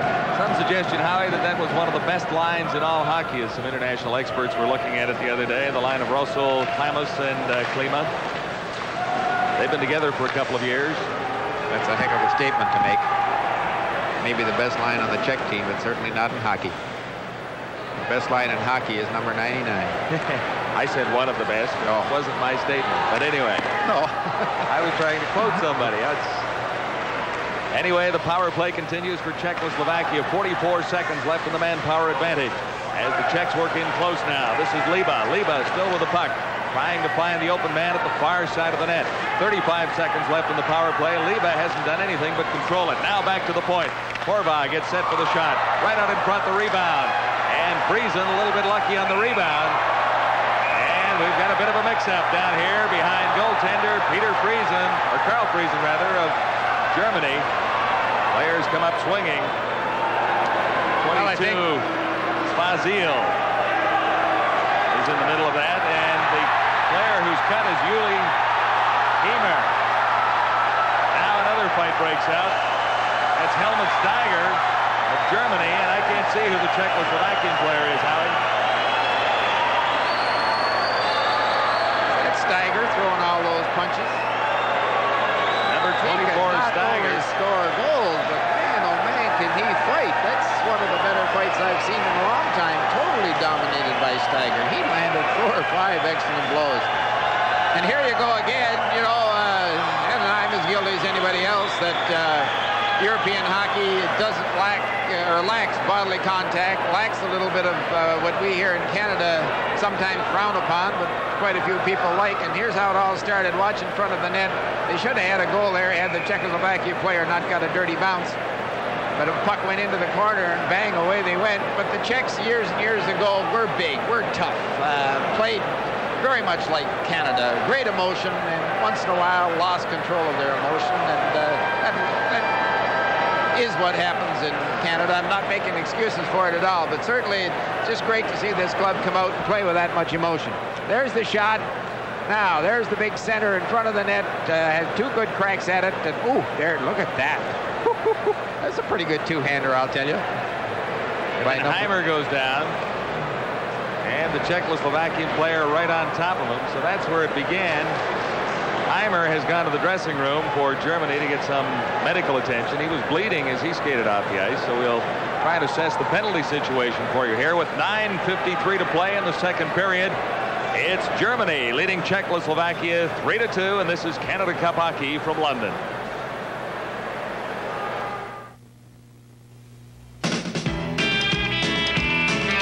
We know what, we know how. We know we're born and we're born it now. So only the best will do. And the best is that Pepsi taste that keeps coming through. Come on, Pepsi now. You are the best taste. Come on and taste that best taste. Come on and make yours Pepsi now. Yeah. That's Horvath, the veteran of the Czechoslovakian team, Miroslav Horvath, and he is a veteran of 93 international competitions. Maybe not all of them quite this rough, Howie. They're still continuing down along the ice there to try and sort out the penalty situation, and you're smiling. Am I ever smiling?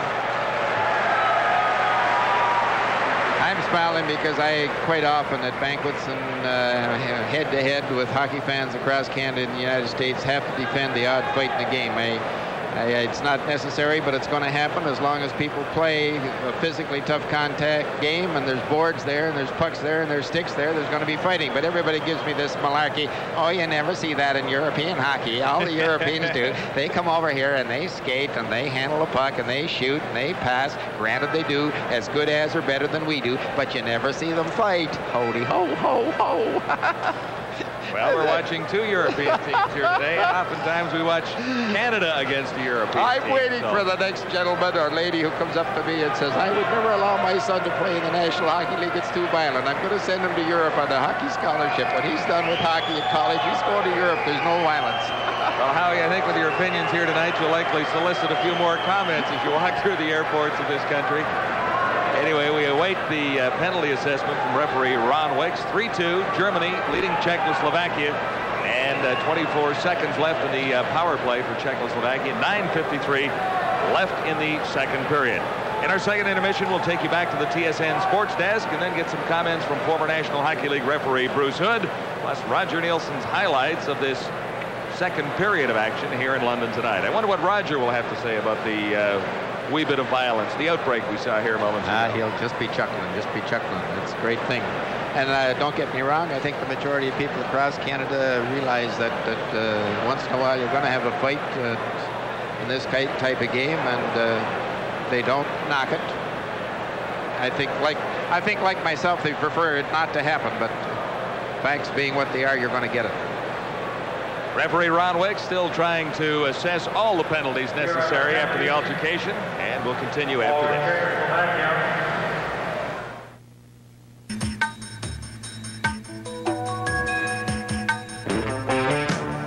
Feel free in the wind. Smile with the day. The taste comes shining through. So keep on smiling, 'cause when you're smiling, blue smiles along with you.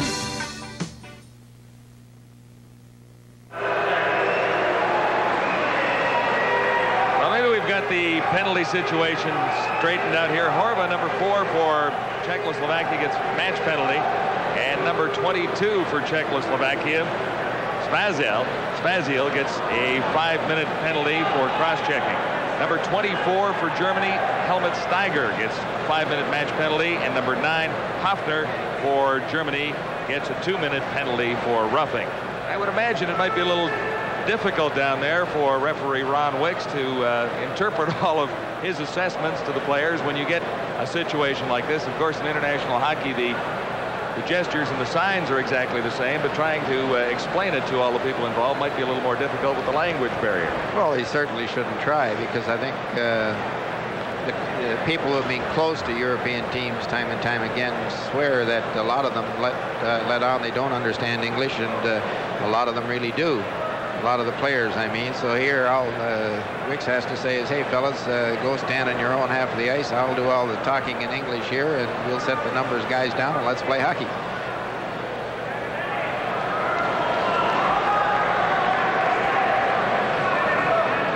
Number 4 Horva is out of the game because of his match penalty, and he doesn't realize it. Ron Wicks is trying to explain that to him. Miroslav Horva. I'll tell you, he went pretty good too, didn't he? He's actually been a tower of strength for the Czechoslovakian team, sort of a quarterback, a veteran of that defensive unit, and he'll be missed out there by Czechoslovakia. Didn't take him long to get involved. I'll bet you'll be fun to talk to Ron Wicks about this some night when you meet him in the airport, Howie. What he was trying to explain to the players down there and what the reactions were. The odds are you're going to meet him in the bar.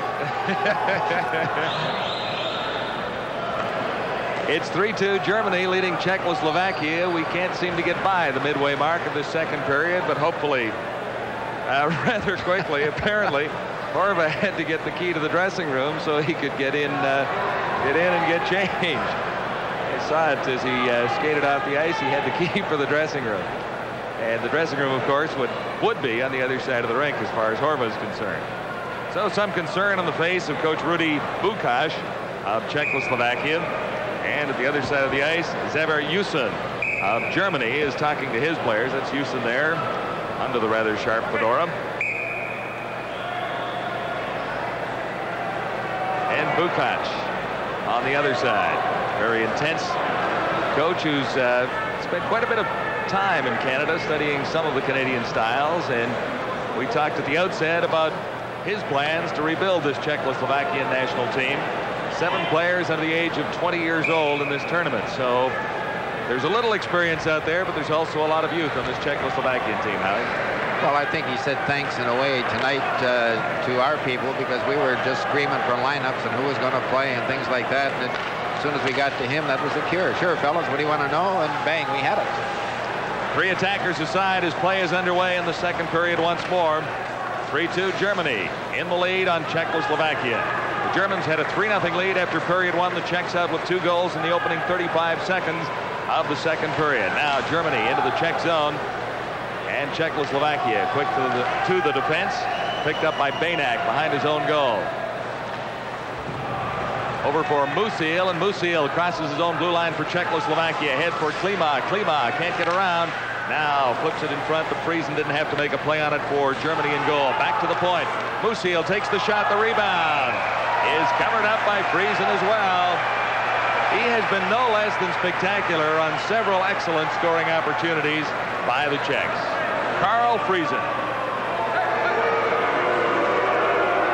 Well, watch him here. He just sort of stays out, stays high, and takes away the angle.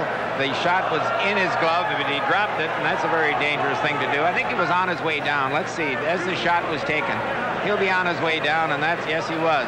He shouldn't have been. He should have been coming out and solid on his skates, and he'd be able to catch that puck and keep it in his glove. When you drop them, you're asking for trouble.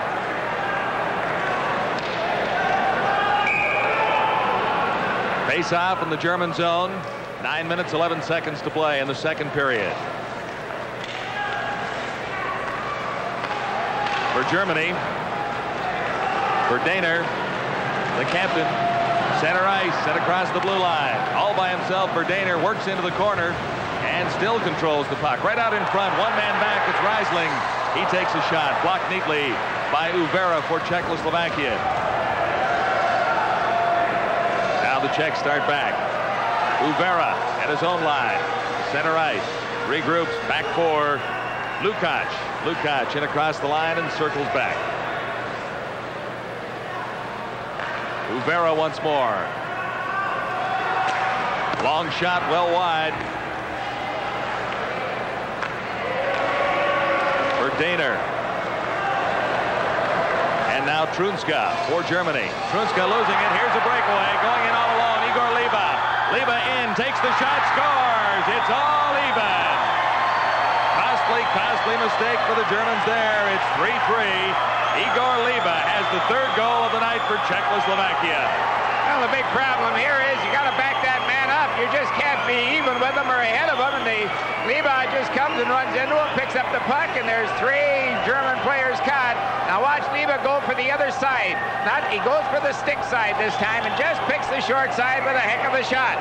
But you can't break down technically as the German team did there and expect to win, but look at that one-on-one showdown. He put her where it should be. Good shot. We have a 3-3 hockey game. 12:46 of the second period. The Czechs are back on even terms with Germany. Unassisted goal by Igor Liba. No matter where you have control of the puck, particularly coming out of your own end, you cannot be the last man. You have to have someone a step and a half behind you, maybe 10 feet beside you. The National Hockey League clubs continually break that rule and continually get burned, and you saw a perfect example of it here, a 3-on-3, you think it was a 3-on-2 rush. And you make simple technical mistakes like that. That's a law that you never break. You break them, you're going to get burned sooner or later. There's the penalty situation. Still a few moments to serve in the match penalties as or in the major penalties handed out. 3-3 is the score.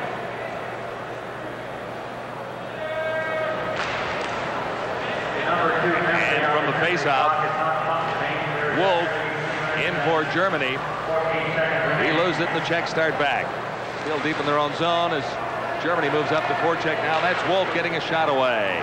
Easily handled by Hasek. Now Liba. Check that, Lala, I should say, for Czechoslovakia. Still has it, center ice, at the blue line. Lala still going in, gets ready, shoots. And that one, he had Friesen fooled. That one, he just tucked a little bit too high. Over for Wolf.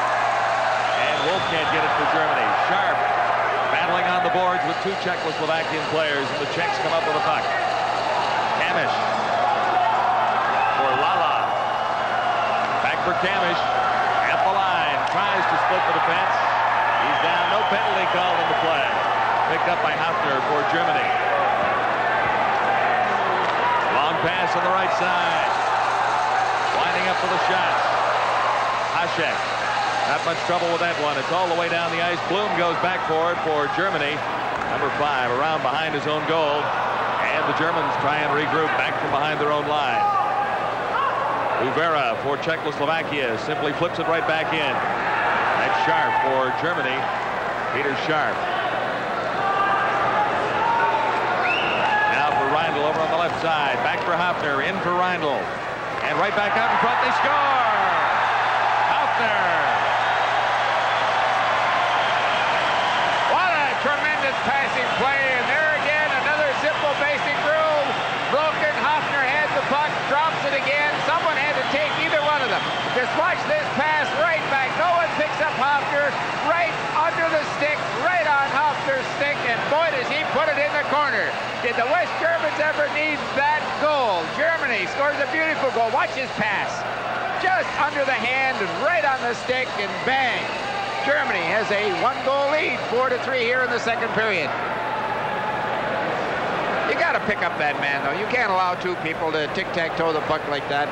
They just kind of cruised in, Howie. They're going rather slowly in at the net of Czechoslovakia. When you force a man to get rid of the puck, then you have to go and make contact with him no matter what the situation is, unless it's a 2-on-1. And in that instance there, it was 2-on-2 all the way. Okay, let's go look at it again. There, number 7 turns away, chased the guy behind the net. All he had to do was say, hey, fella, you skate behind the net. It's not going to go in from there. I'll take the guy in front. I'll take Hafner, and it's not going to go in. Howie, friends, Reindl gets the assist on Ernst Hafner's goal. And time is 14-17. Well, with Reindl, he just made himself a great pass. Great pass. Just prior to that, though, Lala just come down that wing for Czechoslovakia. Boy, was he flying. Faked outside, went inside, beat the defenseman. And then Friesen stood up on that short side. Lala went high on the short side. There wasn't very much room, if any room at all. He bounced one off the post. Had the Czech team scored there, they would be leading by 1. But the Germans come back, and they're going to continue to stay in this hockey game.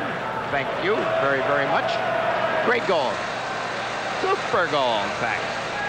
Ronwick still trying to explain some of the situations to the 2 teams out on the ice. They continue to go back to the referee and ask him about the penalty situations, and it's a little bit unclear here in the Gardens because the score clock has gone on the fritz partially. But anyway, we are not at full strength yet.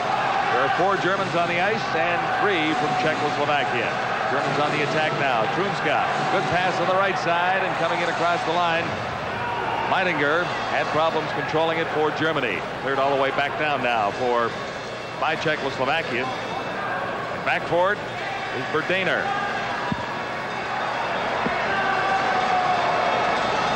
Trunska for Germany over on the left side for Meidinger. Working his way in on the left wing. Stops. West Germany on the power play. Udo Kiesling is jammed in along the boards by a couple of Czechoslovaks. You see that? 3 Czech players behind the net, nobody in the other half of the ice. Leva's attempts at the German blue line are foiled, and Leva ends up on his face behind the net.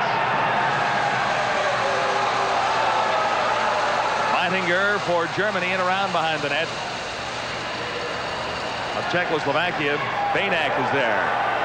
Germans keep it in. Kiesling in behind the goal. It's picked up by Trunska, and Trunska is down.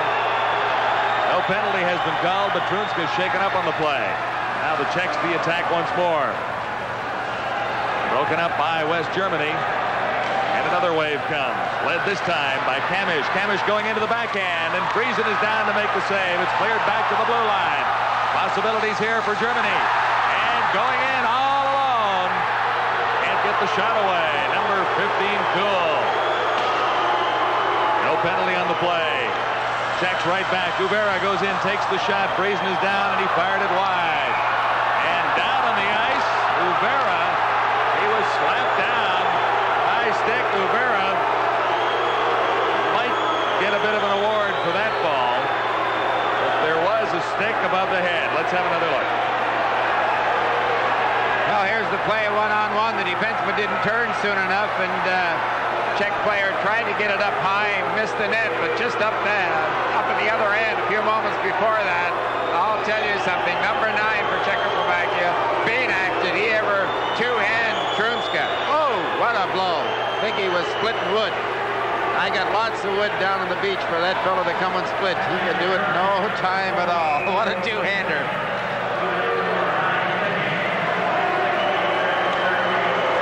But there was a bad change by the German team, and again, just something that should never happen in a game as close as this one, and that's what allowed that one-on-one situation to develop. Udo Keisling is in the penalty box for Germany. Eye-sticking the call.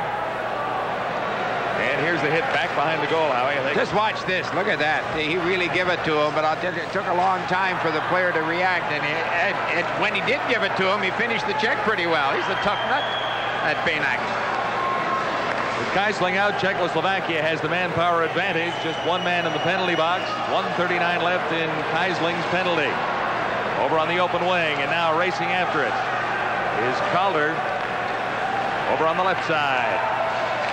For Musil. Musil losing control of it. Germany trying to get out of its own zone.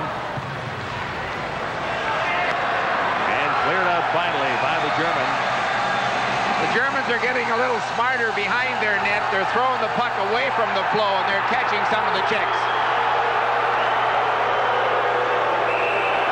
Offside called at the German blue line. 1:07 left in the power play. The manpower advantage in favor of the Czechs right now, as Keisling sits out a 2-minute penalty for high sticking.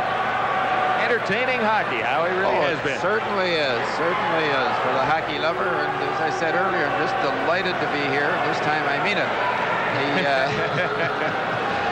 The German team are playing, I think, very, very good hockey this period. They're maybe half a step below the intensity and the skating and the forechecking they were in the first period. If they could have kept that up, I think the score, they'd be maybe a couple of goals ahead, but this Czech team has tremendous talent, and they'll make a game of it before it's over. Peter Rosol for Czechoslovakia dumps it in the German zone, and it's cleared quickly out. Czech still on the power play with 54 seconds left in their advantage. Back behind his own line, Klima. Regrouping for the Czechs, Klima. Good move at his own line. Drops it back. Stenjana now back to the point for Uvera. And the Germans neatly break up the play. 33 seconds left in the Czech manpower advantage. They really haven't had many glorious opportunities on this particular power play. Rosol. Head for Klima.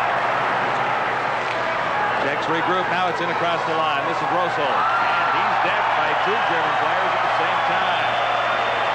Germans can hit. Well, that's what they have to do. They can't play the puck. They have to play the man, especially behind their blue line. Cruising in Uvera. Flips it out. And the Germans have weathered the storm now. Power play is over. And falling on it, Hasha. Back at the Czechoslovakian goal area. Well, there's no question who the fans in London, Ontario, who have adopted for their team. Yes, there's no doubt about that. There's a pretty large German population around here. You can bet your bottom dollar on that. Here's a fellow that's been playing extremely well, Bernander. He just stopped here and then walked into the man as he should, took him off the puck, and his teammate come up with it. Bernander has played extremely well on that German defense, but I still like big number 5, Blom or Blum, whatever. Blum, I think they say. Oh, I have a guy, a goaltender, B-L-O-O-M, and it's Blom. And he's German. All right, the Czechs start out from their own zone now. Liba, Igor Liba. Winds up with the shots, and he put everyone offside. Liba goes down after the whistle. But I don't think anything will come of that. I'd like to see that again. Just watch how the fake shot pulls up the German defenseman. He just tightened right up, and watch here. You can't do anything. You can't react to that. Look at it, get out of the way. I'm not going to get hit by that. Now he's in trouble. Had not his defense partner come around behind, he'd have been home free for a pretty good try on goal. Luckily offside. 4-3, Germany leading Czechoslovakia. 1 minute, 25 seconds to play. Period number 2 in the London Gardens, London, Ontario.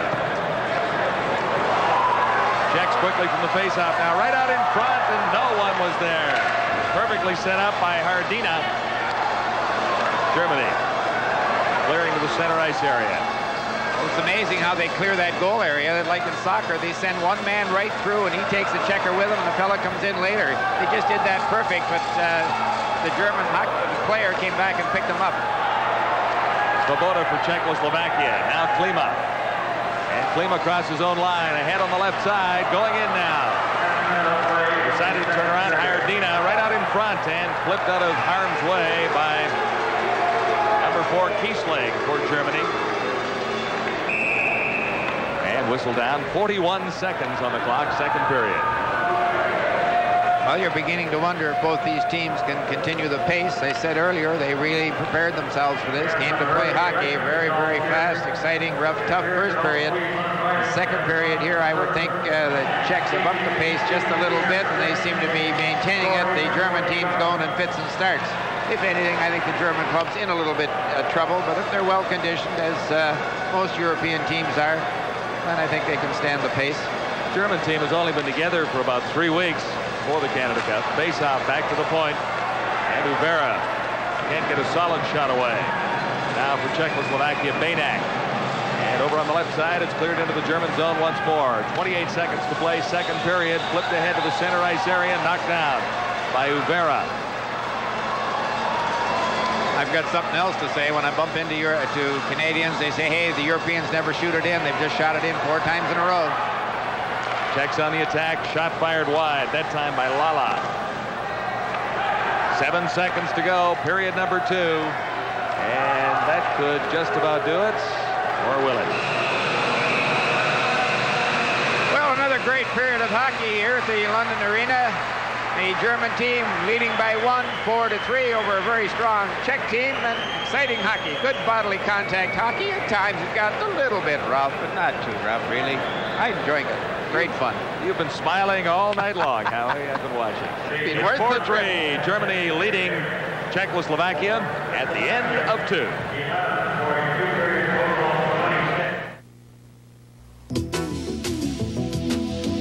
Skimming the waves like a bird on a wing. Grab on tight, get a hold of that thing. We're hopping away, trying to get through the blue.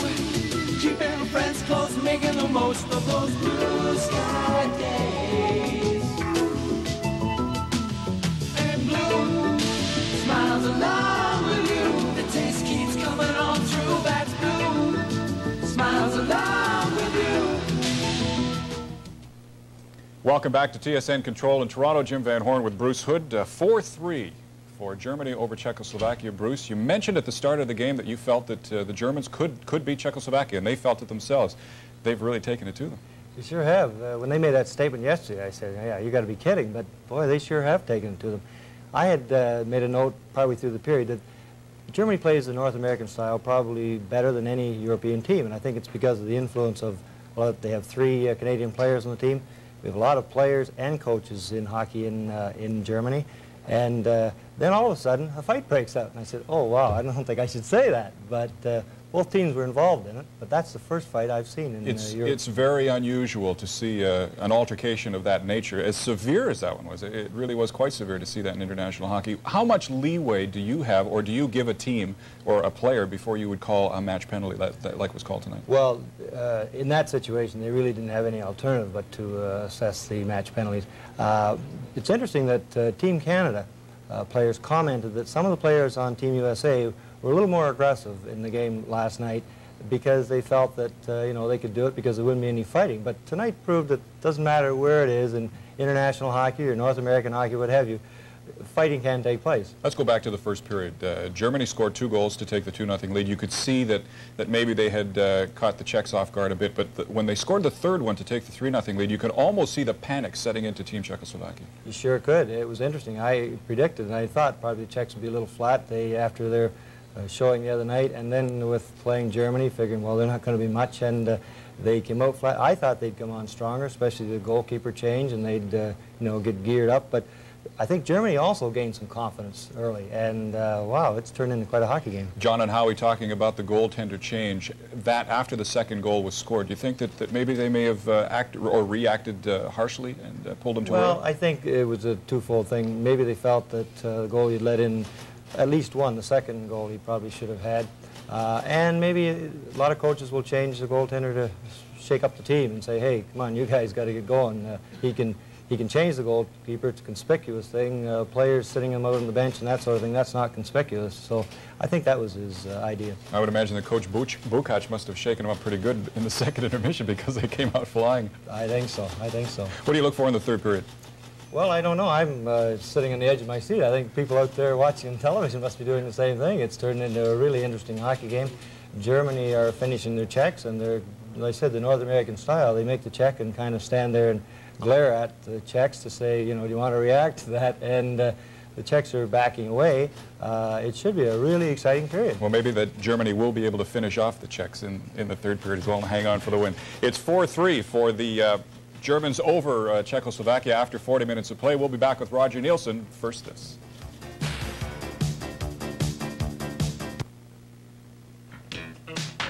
Soccer has a very special place on the TSN lineup. One of our regular weekly features will be All-Star Soccer. Each week's broadcast pits the best of the English League in top-class game action.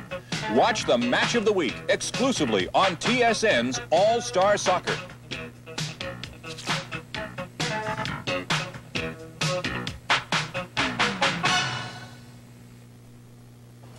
Welcome back to TSN Control in Toronto. Czechoslovakia trailing Germany by a score of 4-3 after 40 minutes of hockey in London, Ontario. Roger Nielsen has joined us. Roger, West Germany still hanging on and doing quite well. They sure are, and if they can stay away from penalties in this period, I think they've done enough intimidation. I know that Kiesling there makes Tiger Williams look like an angel. What have you got for us? Well, the first play we want to show you is a goal that the Czechs got, and if a team is putting on the flood forechecking, as the Germans are doing, where they've got everybody coming over to force the play, a good play, a good outplay is a reverse, something that goes back, and the flow is all coming this way, and the Czechs did a good play. They put it right back, and then that opened things up so they can get a guy like Klima into the clear. And on this first replay, you'll see that great move that Klima made, where he used his skates to great advantage. But here's the reverse, which gets all the Germans going the wrong way. Good play by the Czechs. Now the Germans forechecking is sort of running for cover, and we're going to see a man get in a one-on-one situation, which is what the Czechs want, because they've got some forwards that can take great advantage of the German defense. Watch this deke. This is really something. Canadian players do that fooling around, but very few have the nerve to try it in an international game. But it was certainly a great goal. I think the only other player I've seen ever do that in a professional hockey game here in North America was Kent Nilsson, and having the opportunity to watch him in Calgary all last year, he really he can do it. And some of our Swedes in Vancouver, Patrick Sundstrom, Thomas Gerdine, Lars Molin used to do great things with their feet. But this is one area where the Europeans definitely are ahead of us. Our other replay we have here showed the Germans making a bad mistake, and I think when they get to 3-on-3, it's going to be tough for them to compete with the Czechs. But they can't afford to make a mistake like this. I'm sure you remember the play. Any bantam player knows that when you're the last man coming up with the puck, you have to make sure. And another German player I think it was Kiesling again, was coming up behind, and neither of them sensed danger. And you've got to sense danger when a guy like Liba is on the ice. It's like Wayne Gretzky. I mean, Liba is the top player in Czechoslovakia. And on this particular replay, you'll see that Liba was able to take the puck from the German, and of course he was home free. But watch Kiesling coming up the side, and he doesn't sense the danger at all. And I mean, from the blue line on now, it's a breakaway. And I mean, this guy is a top player, and watch him as he comes in on goal. I thought the goalkeeper, Friesen, played it as well as he could. He stayed right in the middle, but Liba brings it over a little bit and then throws it back against the flow. He just got him moving a little. And, of course, he put in a perfect shot. Okay, the Czechs came back to tie the score in that second period of play. Germany took the lead 4-3, and that's the way it is, and we'll have third period action coming up. But first, this.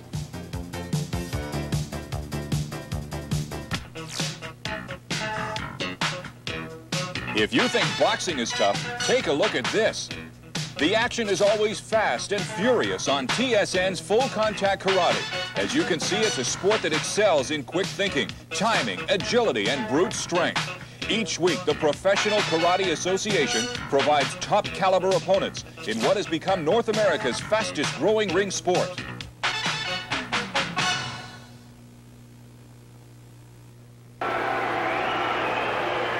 Let's summarize. Period number 2 at the Gardens in London. 3 quick goals by Czechoslovakia made it quite a match in that second period. Spazil, Klima, and then Liba got things even at 3-3. Liba's goal coming at 12:46. But then Ernst Hoffner got Germany back into the lead at 14-17.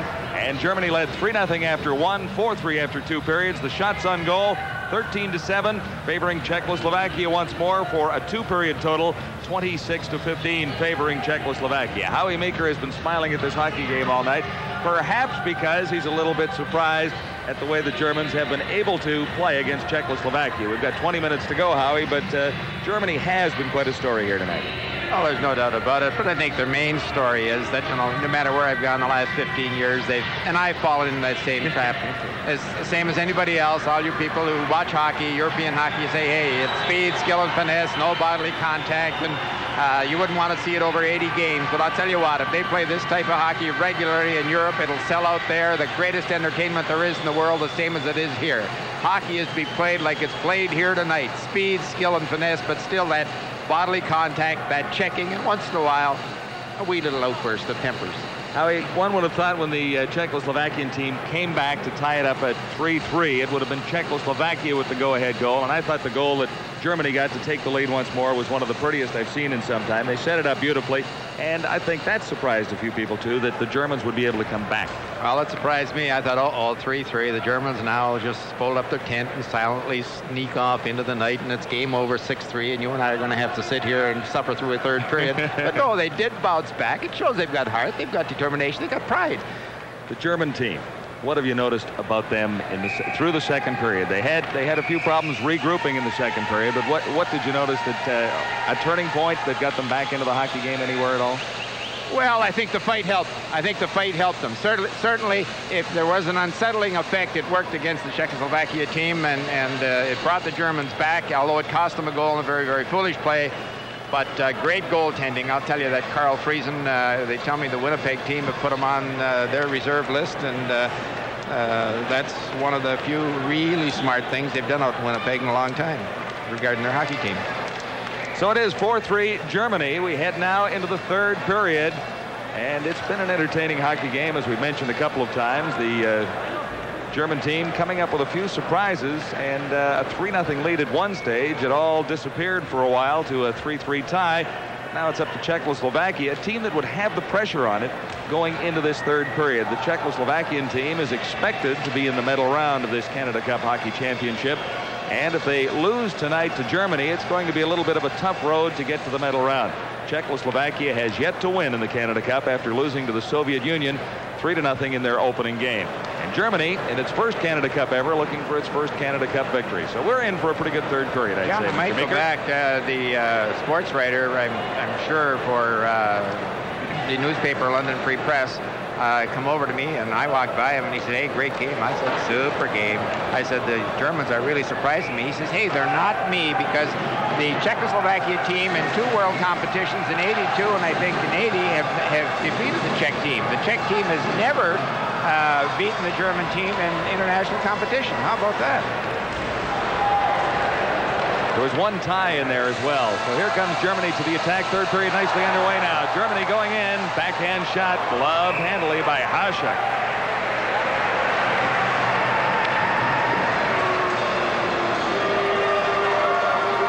In the past 2 years, over 170,000 kids have been awarded Esso Medals of Achievement.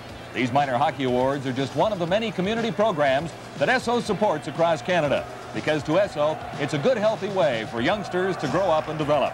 And tonight, Esso is also pleased to provide the Player of the Game award. Back for a face-off in the Czech zone. Czechoslovakia winning the draw. Behind the net, that's Musil.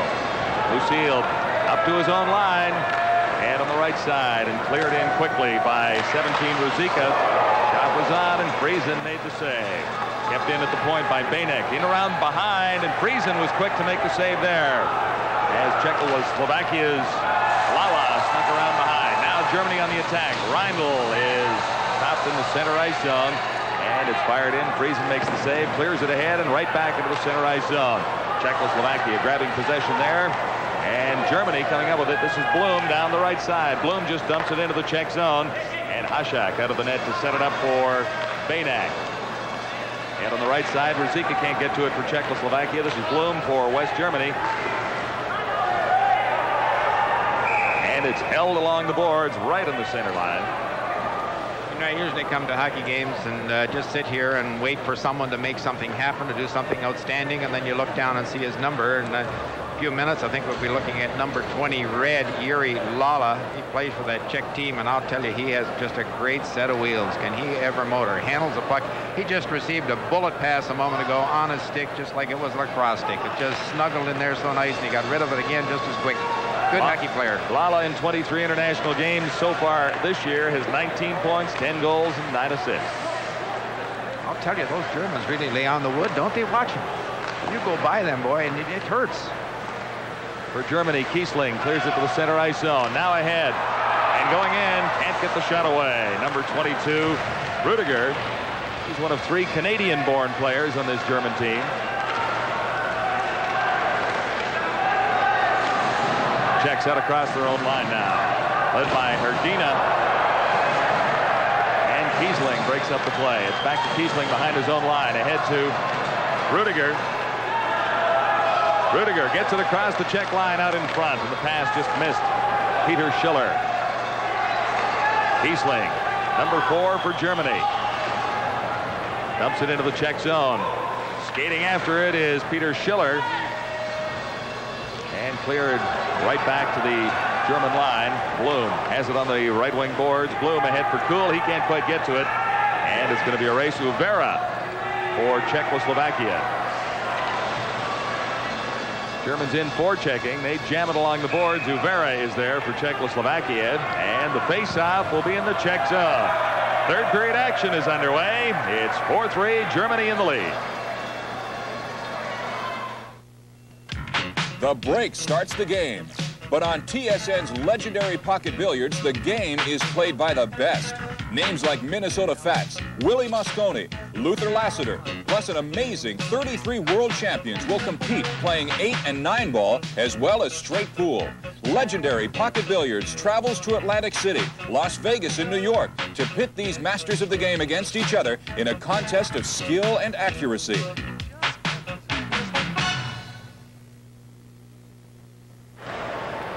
Four to 3, Germany leading Czechoslovakia. This is Canada Cup '84. I'm John Wells along with Howie Meeker. And we're into the third period at the London Garden tonight. Not quite a sellout crowd, but I think a lot of people would have been here had they known what kind of a game this was going to be. Yes, even at the astronomical prices that they're asking. It's too bad they weren't asking 2/3 or half the price and filled the place, because this hockey game here should be witnessed live by a full house. It has been tremendously exciting, very entertaining. Maybe we could get number 5, White, Rainer Blum. I just think he has played a tremendous hockey game. He's a giant of a fellow. There he is right there. Maybe his mobility might hurt him, but certainly so far tonight he's been as mobile as anybody on the ice. He finishes the check extremely well. He moves the puck well, and he seems to relish the rough going with a tough checking. Can't understand why someone hasn't tagged him along. He's 6'2", 203 pounds.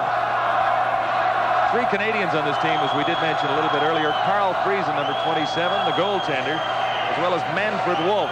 Friesen is from Winnipeg, Manitoba. Manfred Wolf is from the Aurora, Ontario area. And Roy Rudiger is also from the Ontario area. So 3 Canadians making their presence felt on this German hockey team. Canadian-borns, I should say.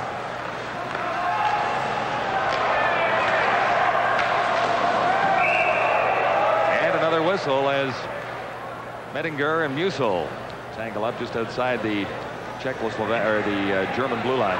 I think, you know, you sit here and you watch these two hockey clubs and you wonder what is the greatest asset, either that tremendous anticipation because you see so many passes coming out of the defensive zone intercepted, or are they set plays and you're going to make them regardless? And I'm beginning to think they're set plays. They're going to make the pass regardless if there's a white or a red jersey in the way, and it's going to hurt them. Czechoslovakia on the attack. Set up for Musil, and he couldn't get, or Rivera rather, he couldn't get a shot away. Long lead pass. Germans can't quite make that one click. And back behind his own line now. Spazil for Czechoslovakia. Played ahead on the right side. Germany taking over the center ice area once more. Here's Howie's pal, Bloom. And his pass, rink wide to the left wing. Didn't quite work. Germany still in control, though, back in their own territory. Now the Czechs take control in the German zone. Shot fired into a maze of players and not dangerous at all. This is Uvera. Back behind his own line for Kemish. And ahead on the right side for Lukács. Germany, though, back in control behind their own blue line. Center ice area, Czechoslovakia dumping it in. That was Banak. Peter Scarp starts it off for Germany. Franz Reindl. Reindl ahead into the center ice area. Nice pass for Hagen, and Hagen going in. Gets the shot away despite falling down. There's going to be a penalty. Penalty coming out to Czechoslovakia. Could be costly. Germany will have a power play when we return.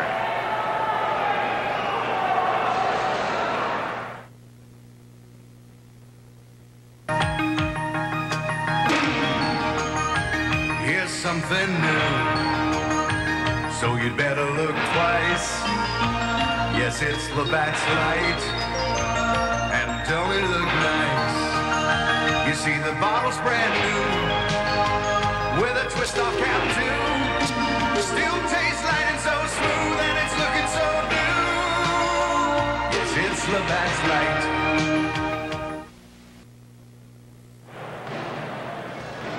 Jaroslav Benart gets a penalty here, but just a great move that Dieter Hagen made right there. Look, it took the puck to the outside, had him beat, had his way to the goal, almost home free, and he had to be tripped to save that shot on the net.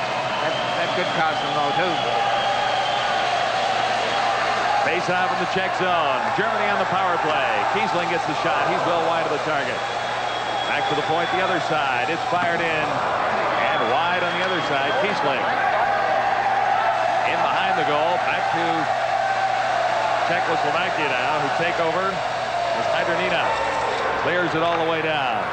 1 minute 36 seconds left in the German manpower advantage. It's 4-3 Germany leading Czechoslovakia. And third period action continues. 15 minutes, 26 seconds to play. Czechoslovakia controlling well in the power play now. Cleared down the ice. Germany trying to regroup. Pass over the open wing. And Hafner can't control it. Kiesling and Hafner both back behind their own line for Germany. That's Ernst Hafner. At center ice, Hafner over on the right side for Kiesling. Back for Hafner. Right out in front, sliding across, and Hašek just got there in time. It trickled across in front. Back to the point now for Germany. For Daner. And the Czechs closely watching the Germans in their own zone now. Hopped over Kiesling, stick, costly right there. 44 seconds left in the penalty. To Banak from Czechoslovakia. Here's Kiesling. And Kuhl clears it over on the other side for Germany. Hagen pass ahead for Trunska. And it crossed a couple of lines. Well, I would think the Germans are going to have to get a goal here to hang tough and maybe escape the tie in this contest. If they don't, you still get the feeling, like you got the feeling last year in the Stanley Cup Finals. You were waiting for the Islanders to win a game. They never did.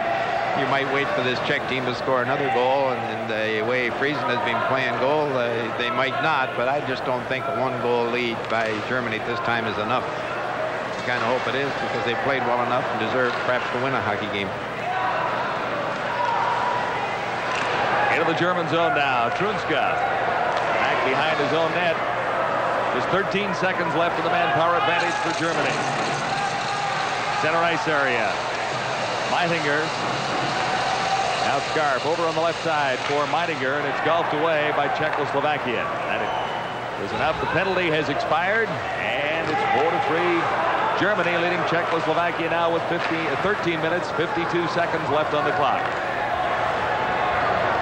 Behind his own goal, Peter Scarf for Germany.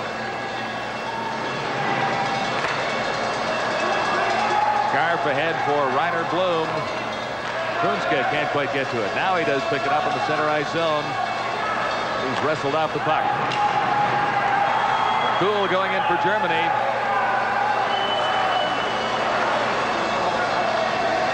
And the Czechs regain control in their own zone. Lala behind his own goal. Trunska getting set for the shot and deflected just wide by Marcus Kuhl that time.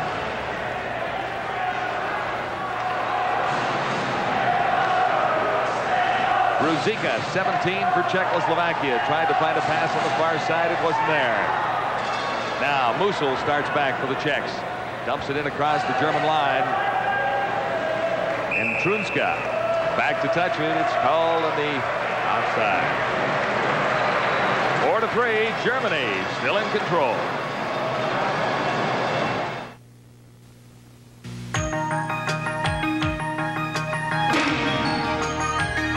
Something new, so you'd better look twice.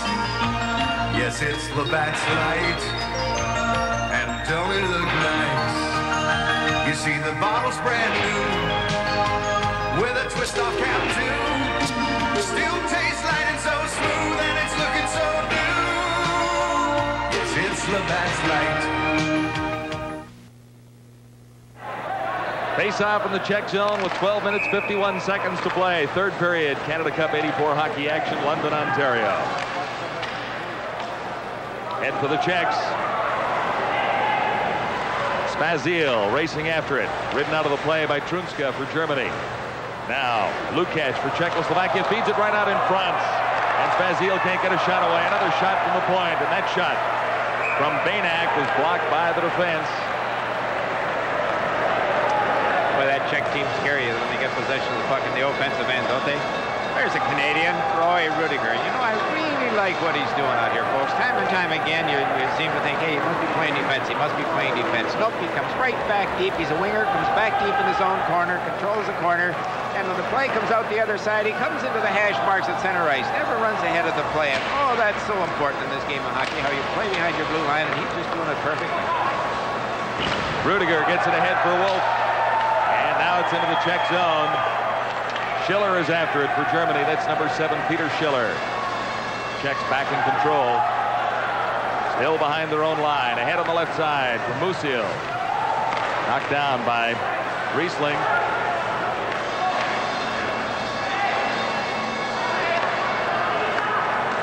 Kamish back behind his own line. Czechs try to get something going here. They're down by a goal as we approach the halfway mark of the third period. Kiesling dumps it in for Germany. The Czechs quick to regroup. Ahead on the right side for Rausel. And he can't get anywhere as the German defense standing up pretty well at its own blue line. Good stick work by Klima. Klima going in, can't get a clean shot away. Kept in by Steveniana, Czechoslovakia, but the Germans back in control of the puck in their own zone. It's cleared all the way down. The shot is on Hasek, Dominik Hasek. Second goaltender for Czechoslovakia this evening. They started the game with Schindel. He allowed 2 quick goals to Germany and was yanked about midway through the first period. Reindl just about clicked on a pass to Hagen, who was going in fairly close to alone near center ice. He'd have been home free as a bird, wouldn't he? Whew. Right out in front now as the Czechs apply immense pressure. Ruzicka had a chance. Now for Germany, Peter Scarf just dumps it in, racing after it. Reindl. Reindl takes the shot, just misses a wide open net as Hasek almost guessed wrong on that one.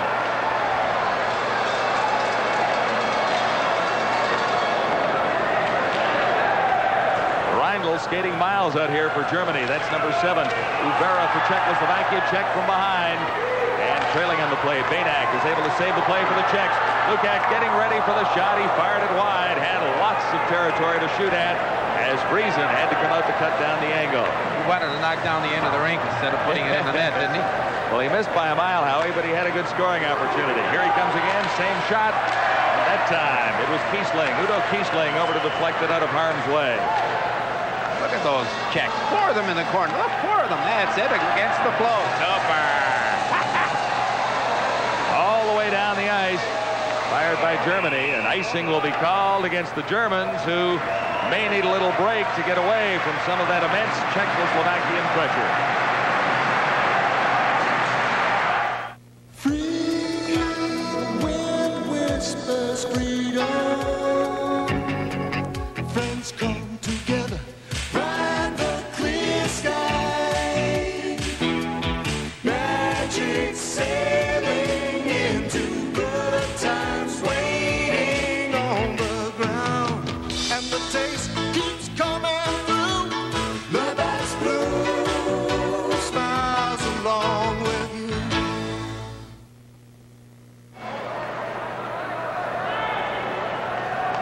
Well, here's that flip-in shot right here. Hacek comes out and starts late, but look at, he gets smart. He takes away the short side. There was a little room on the far side for that puck to go in, but not very much. Boy, unless you act immediately, you're in trouble. If you wait to make up your mind. Uvera losing the puck in the Czech zone. Here's a chance for Germany. Oh, and neatly blocked by Uvera out in front. Another chance for the Germans. Out in front that time was Meitinger. He had a shot, but it was spoiled by Hacek. Czechoslovakia quick to the attack once more. We have 9 minutes, 29 seconds to play in the third period. Back to the point. Uvera takes the shot. Deflected just wide, that time by number 21, Hacek. Germans seem to be tiring here a little bit. They've skated miles tonight. Kept in by the Czechs. And racing after it, Berdaner for Germany. Berdaner working out, and no Czechoslovakian out in front on a pass there. Kuhl is taken out of the play by Musil. This is Berdaner. Long shot by 22, Roy Rudiger. And he fired it wide. All right, Lila for Czechoslovakia. Neatly blocked. The crowd is going crazy, isn't it? They're all for Germany here in London, Ontario tonight. We talked about the large German population in this area. Kitchener-Waterloo just down the road. This is Gary Dornhofer country, too, isn't it, Howie? Well, watch this Rudiger. We were talking about a moment ago, Roy Rudiger. He has some room on the far side. He didn't need speed or anything else. It was only about a foot. He had to ring it in off the post, but he missed it by about a foot. All you have to do in an opportunity like that is get it away quick, get it on that opening, get it along the ice, and it's in. The goalie's not going to make a move on it, but when you wind up and blast, you lose a little accuracy. Peter Schuler back for Germany, clears it all the way down into the Czech zone. Racing after it back there, Musil. Musil in behind his own goal. Czechs getting a little more desperate for the tying goal every moment. Here's a chance for Germany. Good opportunity for Peter Schuler. Back to the point. Blum tries to keep it in and can't that time against Ruzicka 17. Ruzicka over to the far side. That's Calder going in across the line. Back to the point now, right out in front, and a glorious opportunity missed by Lala. Out in front once more, and no one covering the right point for Czechoslovakia.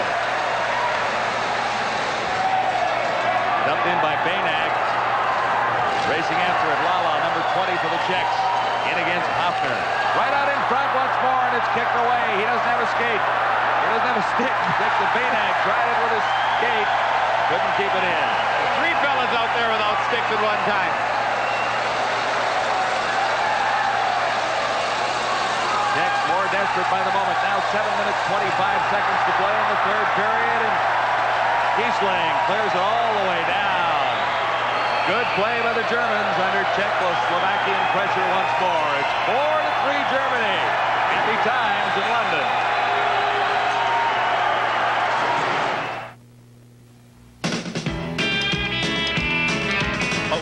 What? We know how. When we were born and we're born it now, so only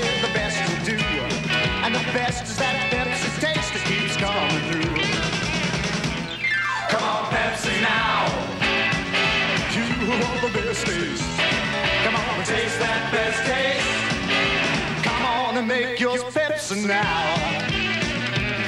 Yeah.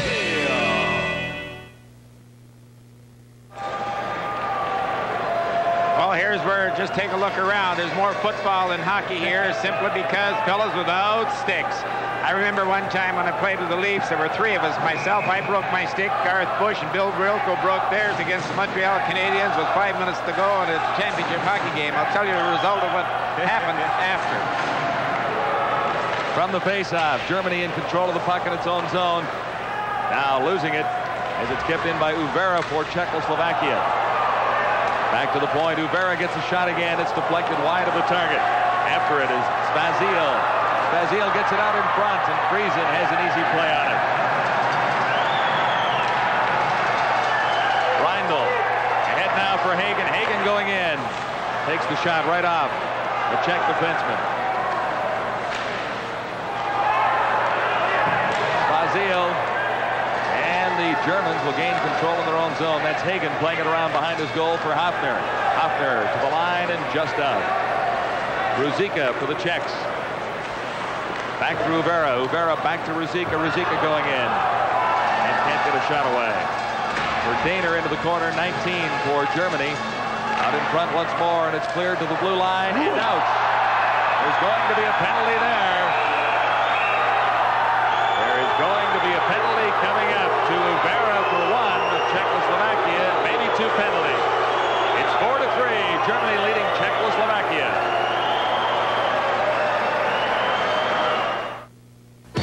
There's a time we all know when everyone does their best and everything comes together and you leave all the rest.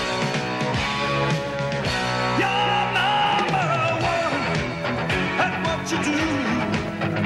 Number one, this spot's for you. Yeah, Budweiser with the distinctively clean, smooth Beechwood Age taste that's made it number one, the world's most popular beer. In all you do, this spot's for you. Just watch this. I mentioned before, laying on of sticks. You'll see the result of a tremendous slash by number 15, Kuhl from Germany. Overa come back with one a little higher. Kuhl was very lucky he didn't have his head taken off. But I've got to say here and now, I mean, sitting just watching the last 10 minutes of this game, and Ron Wicks, I think, is just doing a heck of a job. There's all kinds of minor hooking, holding, slashing, tripping penalties, both sides being guilty. But if you were to sit here and watch this game, it is tremendous entertainment because of it. He's saying to himself, well, I'll let the little things go, and I know a lot of you people don't agree with that, but I'll let the little things go. I'll make it a heck of a hockey game, and I'll take the criticism from whoever because of it.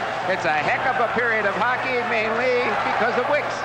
It's been a great game all night, Howard. Oh, it has. No doubt about it. This has been the best one, I think, of the three. Czechs quickly to the attack now. Down the right side, Pashek. Pashek. Gloved ahead, and it's whistled down. There's Ron Wicks, NHL veteran, getting a little pre-NHL training. It's going to be very interesting to see the results or see the aftermath of this. Whether the Czechoslovakian coach cries wolf, says, hey, we were elbowed, we were high stick, we were speared, we were boarded, we were slashed, like the Soviets would. If the Soviets were involved in a game like this, they are the biggest bunch of crybabies in the world. And after having said that, probably the most skilled hockey team in the world. But I think the Czechs will say, hey, we were guilty, they were guilty, and it was a heck of a hockey game. Let's shut up and play hockey the next game. I hope they do that anyways. A minute 31 seconds left in penalties. Both teams playing a man shorthanded. Kiesling for Germany. Ooh, just out across the line. Good hit on Trunska. And Liba takes over for the Czechs. Liba for Bejnak. Bejnak playing it back once more to Svoboda. Svoboda ahead to Liba. Liba in across the line, dropped it back once more. Lukács fired it wide. Germany trying to gain control back in its own zone. Now the Czechs have the pressure on. This is Liba. Liba, far side of the ice for Svoboda. Svoboda is wide. Out across the line. Germans finally force it out. 5 minutes and 2 seconds left in the third period. It's 4-3 Germany as Bejnak moves back behind his own line for Lala.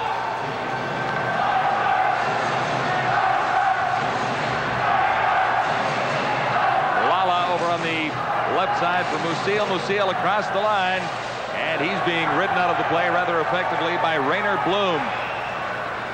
Threw the big hook out there as Rainer was going by him. He just took his hand off the stick, grabbed him, and hung on. Peter Scarf. Well, the Germans out in front now. Czechoslovakia, golden chance there. Missed by Kamish, rather. Shot on Friesen. Handley stops. To the line and not quite out. Penalized players are back on the ice. Franz Reindl back to his own line before looking for Hagen, number 23. Hagen now circles back to the blue line of Germany. To Reindl, back to Hagen. Hagen going in. Oh! Glorious chance for the Germans right there. Uvera for Czechoslovakia has it out at center ice. Hafner dumps it right back in for Germany. 3 minutes and 37 seconds to play. Third period. It's 4-3. Germany leading Czechoslovakia. Can the Germans hang on and pull off the upset of the Canada Cup? How if they keep doing that, passing it up through the middle, they're going to get burned. Right out in front, loose puck, but it was all Germany out in front of Carl Friesen. Long pass, too far in front of Roy Rudiger. Back to the point. Germans in control in the Czech zone. Nifty maneuver by Uvera that sent the German player flying over top. Long pass far side. This is Lala. And Lala ridden out of the play. Peter Schiller for Germany. Clears it back into the Czech zone. Uvera back for it for Czechoslovakia. The shadow provided by Roy Rudiger, 22. Uvera away from it. Now at the German blue line. Uvera tries to work it out in front. The Germans are there to cover up on the play. It's going all the way down the ice. But a moment for a breath for Germany. Well, how about this hockey game? 4-3, Germany leading Czechoslovakia. Well, I just saw something that you don't like to see in hockey, done by a Canadian. Rudiger, he's outfought for the puck in the corner, and by Baynak, and Baynak took one stride. There's Lala there, who's just played himself a tremendous hockey game. But anyways, Rudiger just took that old end of the stick and stuck it in the stomach of Baynak, and Baynak had first instincts were to go back at him, and he didn't. He held his cool, and Rudiger was very, very lucky he didn't get a 5-minute penalty for spearing. Well, penalties are being called. Ron Wicks is over at the well, just a moment ago when that German player was home free, he was being harassed, and it was finally pulled down or tripped. I'm sure a lot of referees would have given the penalty. It's questionable, but he let it go, and the German team didn't complain. Oh, great move outside, inside, outside. Oh, it was a bit of a dive. It was just a legal check. I kind of thought maybe he took his feet from under him, but he just brought his stick down over top of the German player's stick, and the German player fell down. Good call by Wicks. Germany has called a timeout, Howie. Well, it's a smart thing to do. I think they're tiring just a little bit, and as I said earlier, they're continually breaking that basic rule of moving the puck from a position of safety through an area of danger. The Czechs are picking up too many of them. You know, earlier on in this game, we saw a heck of a lot of Carl Friesen, and rightly so, because the Czechs were home free time and time again, and he was making great saves. Well, what's happened here so far in this second period, or third period, the Czechs have had the same number of shots, but I can't believe how effective the German team, all of them, forwards, defensemen, are in blocking shots. I'll bet you there's been 25 shots this period taken in the general direction of the net that have been blocked by the German team, and that helps. I think the Czechs might be missing their big defenseman, Miroslav Horváth. There's another one, but that hurt. Horváth was banished from the game in the second period when we had a little bit of an outbreak, so he was a tower of strength out on the Czechoslovakian blue line. Well, here's a perfect example of what I've just been talking about and why we haven't seen the finish play on Carl Friesen. The Czech team wins the draw. It goes back. Now look at here.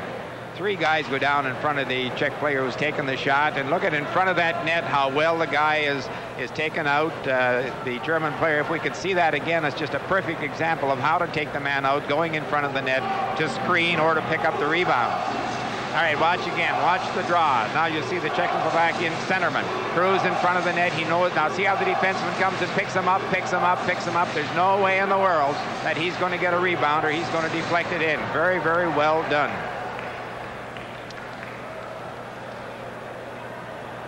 Well, John, great night, fun tonight. 2:25 left. We've got more ahead. It's 4-3, Germany leading Czechoslovakia. It's a great, great bodily contact game. Very, very hard fought. A physical game, something that, as I've said earlier, not once, 3 or 4 times, I've been led to believe never happens in European hockey, and I'm just delighted to see them come over here and get a little oomph into the hockey game. They got some oomph into this game. And they've, at the same time, displayed tremendous skills. The majority of their skills, I've always given them full credit for skate, handle the puck, pass the puck, receive the pass, and their ability to get to open ice and move the puck there. But their checking has always been questionable. Not anymore. If forced to check, they can check and check well. From the face-off, flipped up over the board, so they'll regroup to the right of goaltender Carl Friesen. Now, there's only 20,000 hockey players in organized hockey in Germany. And, well, that's a heck of a lot better than here. After over the age of 16, there are not 20,000 playing the game in Canada. Well, you know, we make all great fuss about 600,000 kids playing minor hockey in the country. Half of them are 12 or under. There's nobody playing the game in Canada at 16, 17, 18, 19, and 20. They have to get out of the game at 15 and 16 and wait till they're 35 to get back in again. Play senior hockey. Old-timer hockey. Old-timers. Sure. If it wasn't for old-timer hockey in this country, the rinks would go broke. Cleared all the way down the ice. Racing backboard is Czechoslovakia's Vladimir Kemish. And it'll come back for another face-off in the German zone. Well, here's a man who's done a pretty good job with this German national hockey team, Xaver Unsen.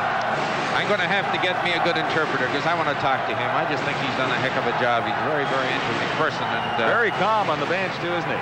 Well, I'll bet you his stomach is doing cartwheels. He'll become a national hero at home if they beat this Czech team, I'll tell you. There's a lot of politics involved in the result of this game. 2:07 left. Here's a chance for Czechoslovakia. Liba feeds it over on the far side. Hit the post. It hit the post and came bouncing right out. Friesen. Would you believe it? A little lucky on that one. He thought it had gone in. Now 1:52 on the clock.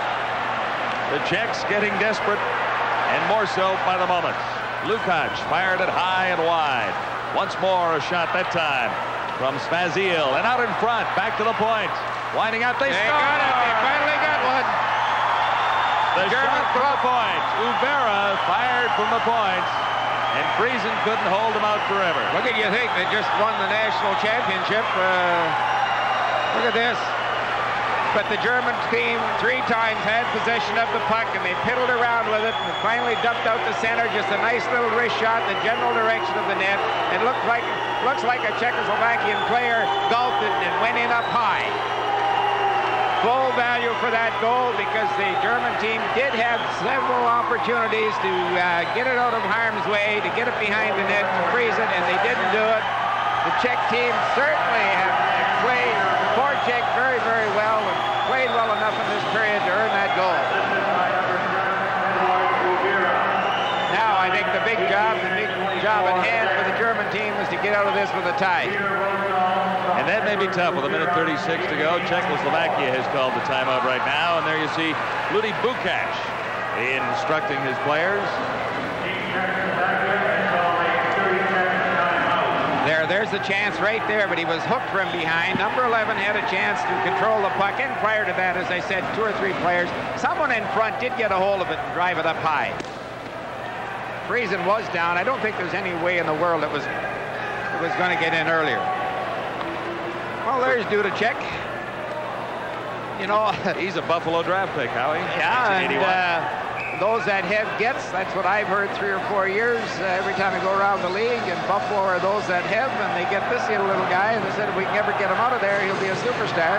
I don't doubt for a minute he would be over here, but he's having trouble making this team tonight or playing regular. Maybe he's hurting. Has been bothered by health problems. He's been a little weak. Going right in the Czechs now from the face-off near center ice. Klima.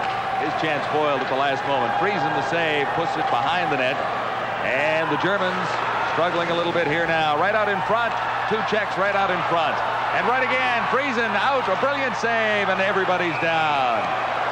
Brilliant save, more than that. Holy jumping. I'll tell you what, you got to give those Czechs credit. They don't want to tie, they want to win. As Pacek gets in front of the net, watch this. There's a slap that he didn't get much wood on. It hit the German player. Now look at here. There's Pacek all by himself. And Friesen comes out and makes the save of the game.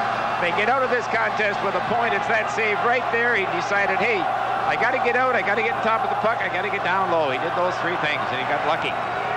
He got lucky. Carl Friesen stopping Peter Klima and Dusan Pacek. And there's 1:15 left face-off. In the German zone, a 4-4 tie. Thrilling hockey game. Germany hoping to hang on for the tie. Both teams looking for their first victory of this Canada Cup. In fact, their first points of Canada Cup '84. Into the final minute now. Play in the Czechoslovakian zone. Picked up back there by Calder. And the Germans bring it in across on the offside. Team captain, Ignaz Verdaner, 166th international hockey match here tonight. Well, the guy I'm more interested in is Lurie Bukac. A little earlier on when he pulled his goalie in the first period, goal number 2. Comes off there. Goalie should have had it, no doubt about it. You get saying, well, he's a hard-hearted son of a bee, but certainly when it's a 4-4 game a minute to go, he's going to win. He's going to win. I like that kind of guy. 40 seconds on the clock now. The Czechs bottled up in their own zone. This is Liba. Liba to his own line. Still has it at center ice. And can't get across the German line as everyone's standing up. 27 seconds right now on the clock. 4-4 hockey game. Germany and Czechoslovakia. Great game so far. We're in for a big finish here as the Czechs come across the line. Back for Liba. Liba standing there. Gets ready for the shot. And fired it too high and wide. Into the corner, Germany holding on to it against the boards. 9 seconds on the clock. They flip it down the ice, and we may get back for, no we won't. It's going to end in a 4-4 tie. I'll tell you, a fun hockey evening in London, Ontario, this Canada Cup '84. Well, I wouldn't have missed it for a 40-pound coho back in Port Alberni Canal, I'll tell you. Great game, great game. So the final read, Germany 4 and Czechoslovakia 4. Recap in a moment.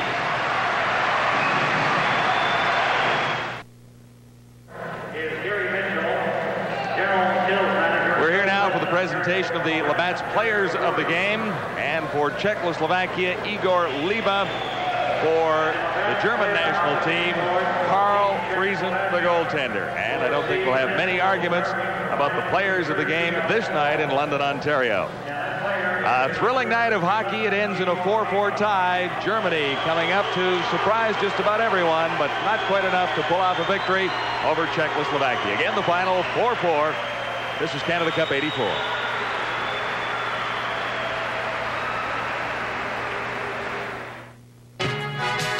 TSN takes you back in time and invites you to relive legendary boxing matchups on Super Bouts. Muhammad Ali, Smokin' Joe Frazier, Roberto Duran, and Marvelous Marvin Hagler are only a few of the great fighters you'll see. Title fights from the 70s and 80s featuring some of the greatest moments from professional boxing history.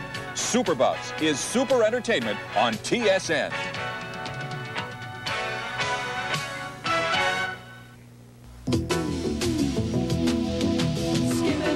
Like a bird on a wing.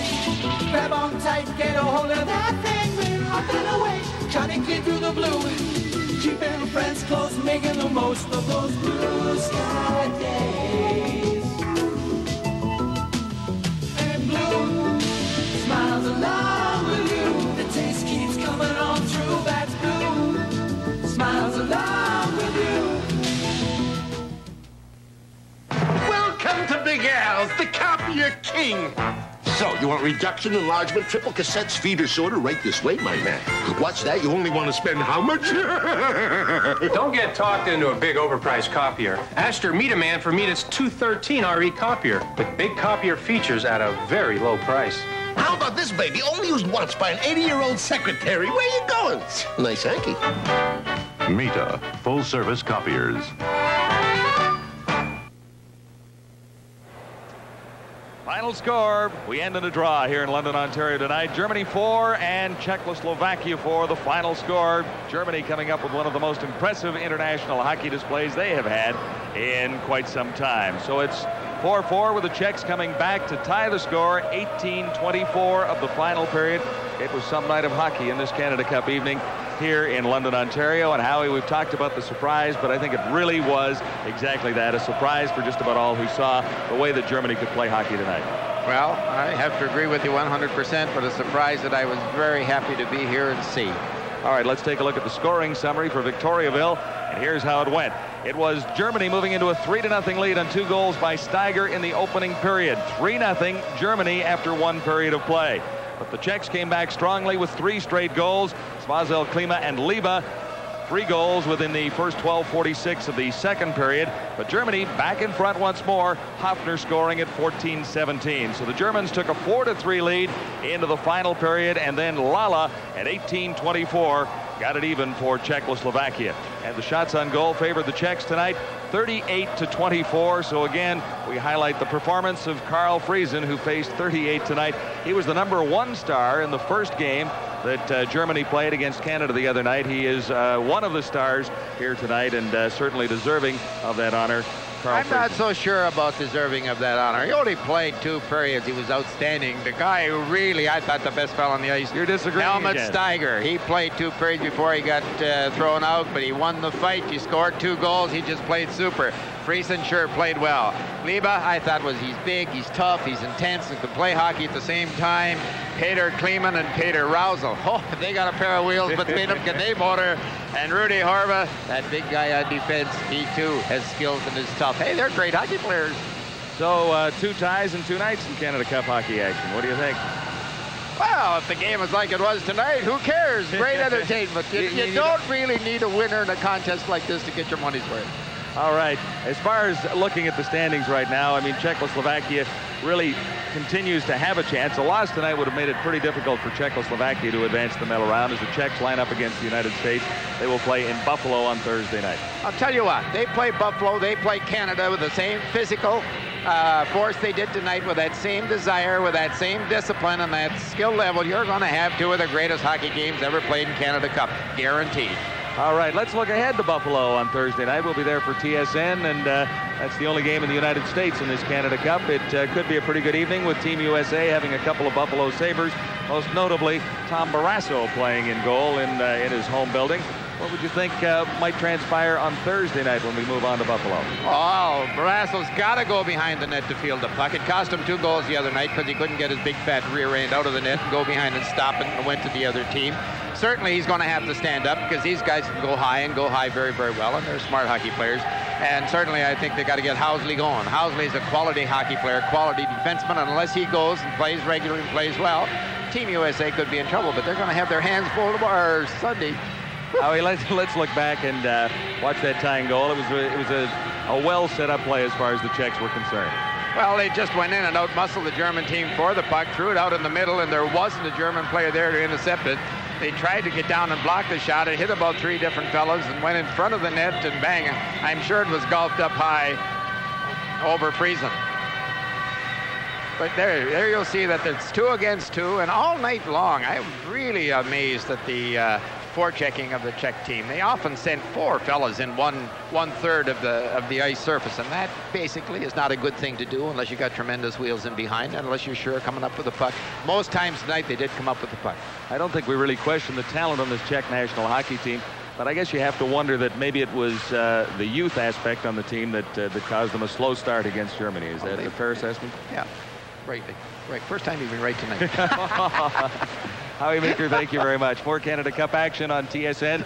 We'll continue on Thursday night when we move on to Buffalo. It'll be the same Czechoslovakian national team against the United States, and we look forward to bringing you that game. Again, the final score here tonight in a thrilling hockey game. 4-4, Germany surprising Czechoslovakia. A 4-4 hockey game, and we really did enjoy ourselves. We hope you enjoyed this Canada Cup coverage here on TSN, and there's more ahead. We've got lots more sports action from Canada Cup hockey ahead on the Sports Network, TSN.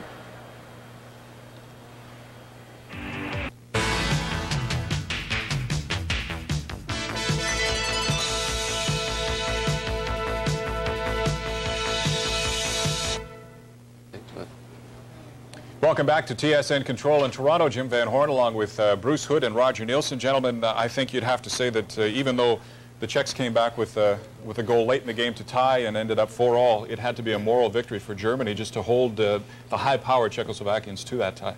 Well, until the last 2 minutes, the Germans, I thought, played a masterful third period. They kept their hitting game up, but they didn't take the bad penalties. They harassed the Czechs, not deep in the Czech zone, but up in the neutral zone, so they never got caught, and they didn't give the Czechs those breakaways they'd had earlier. And as Howie Meeker mentioned, they were blocking shots, throwing themselves in front of it, and they really played a smart third period. And it was unfortunate that they just couldn't quite hold on. What is it, Bruce? A matter of just maybe saying to yourself, my God, I'm this close.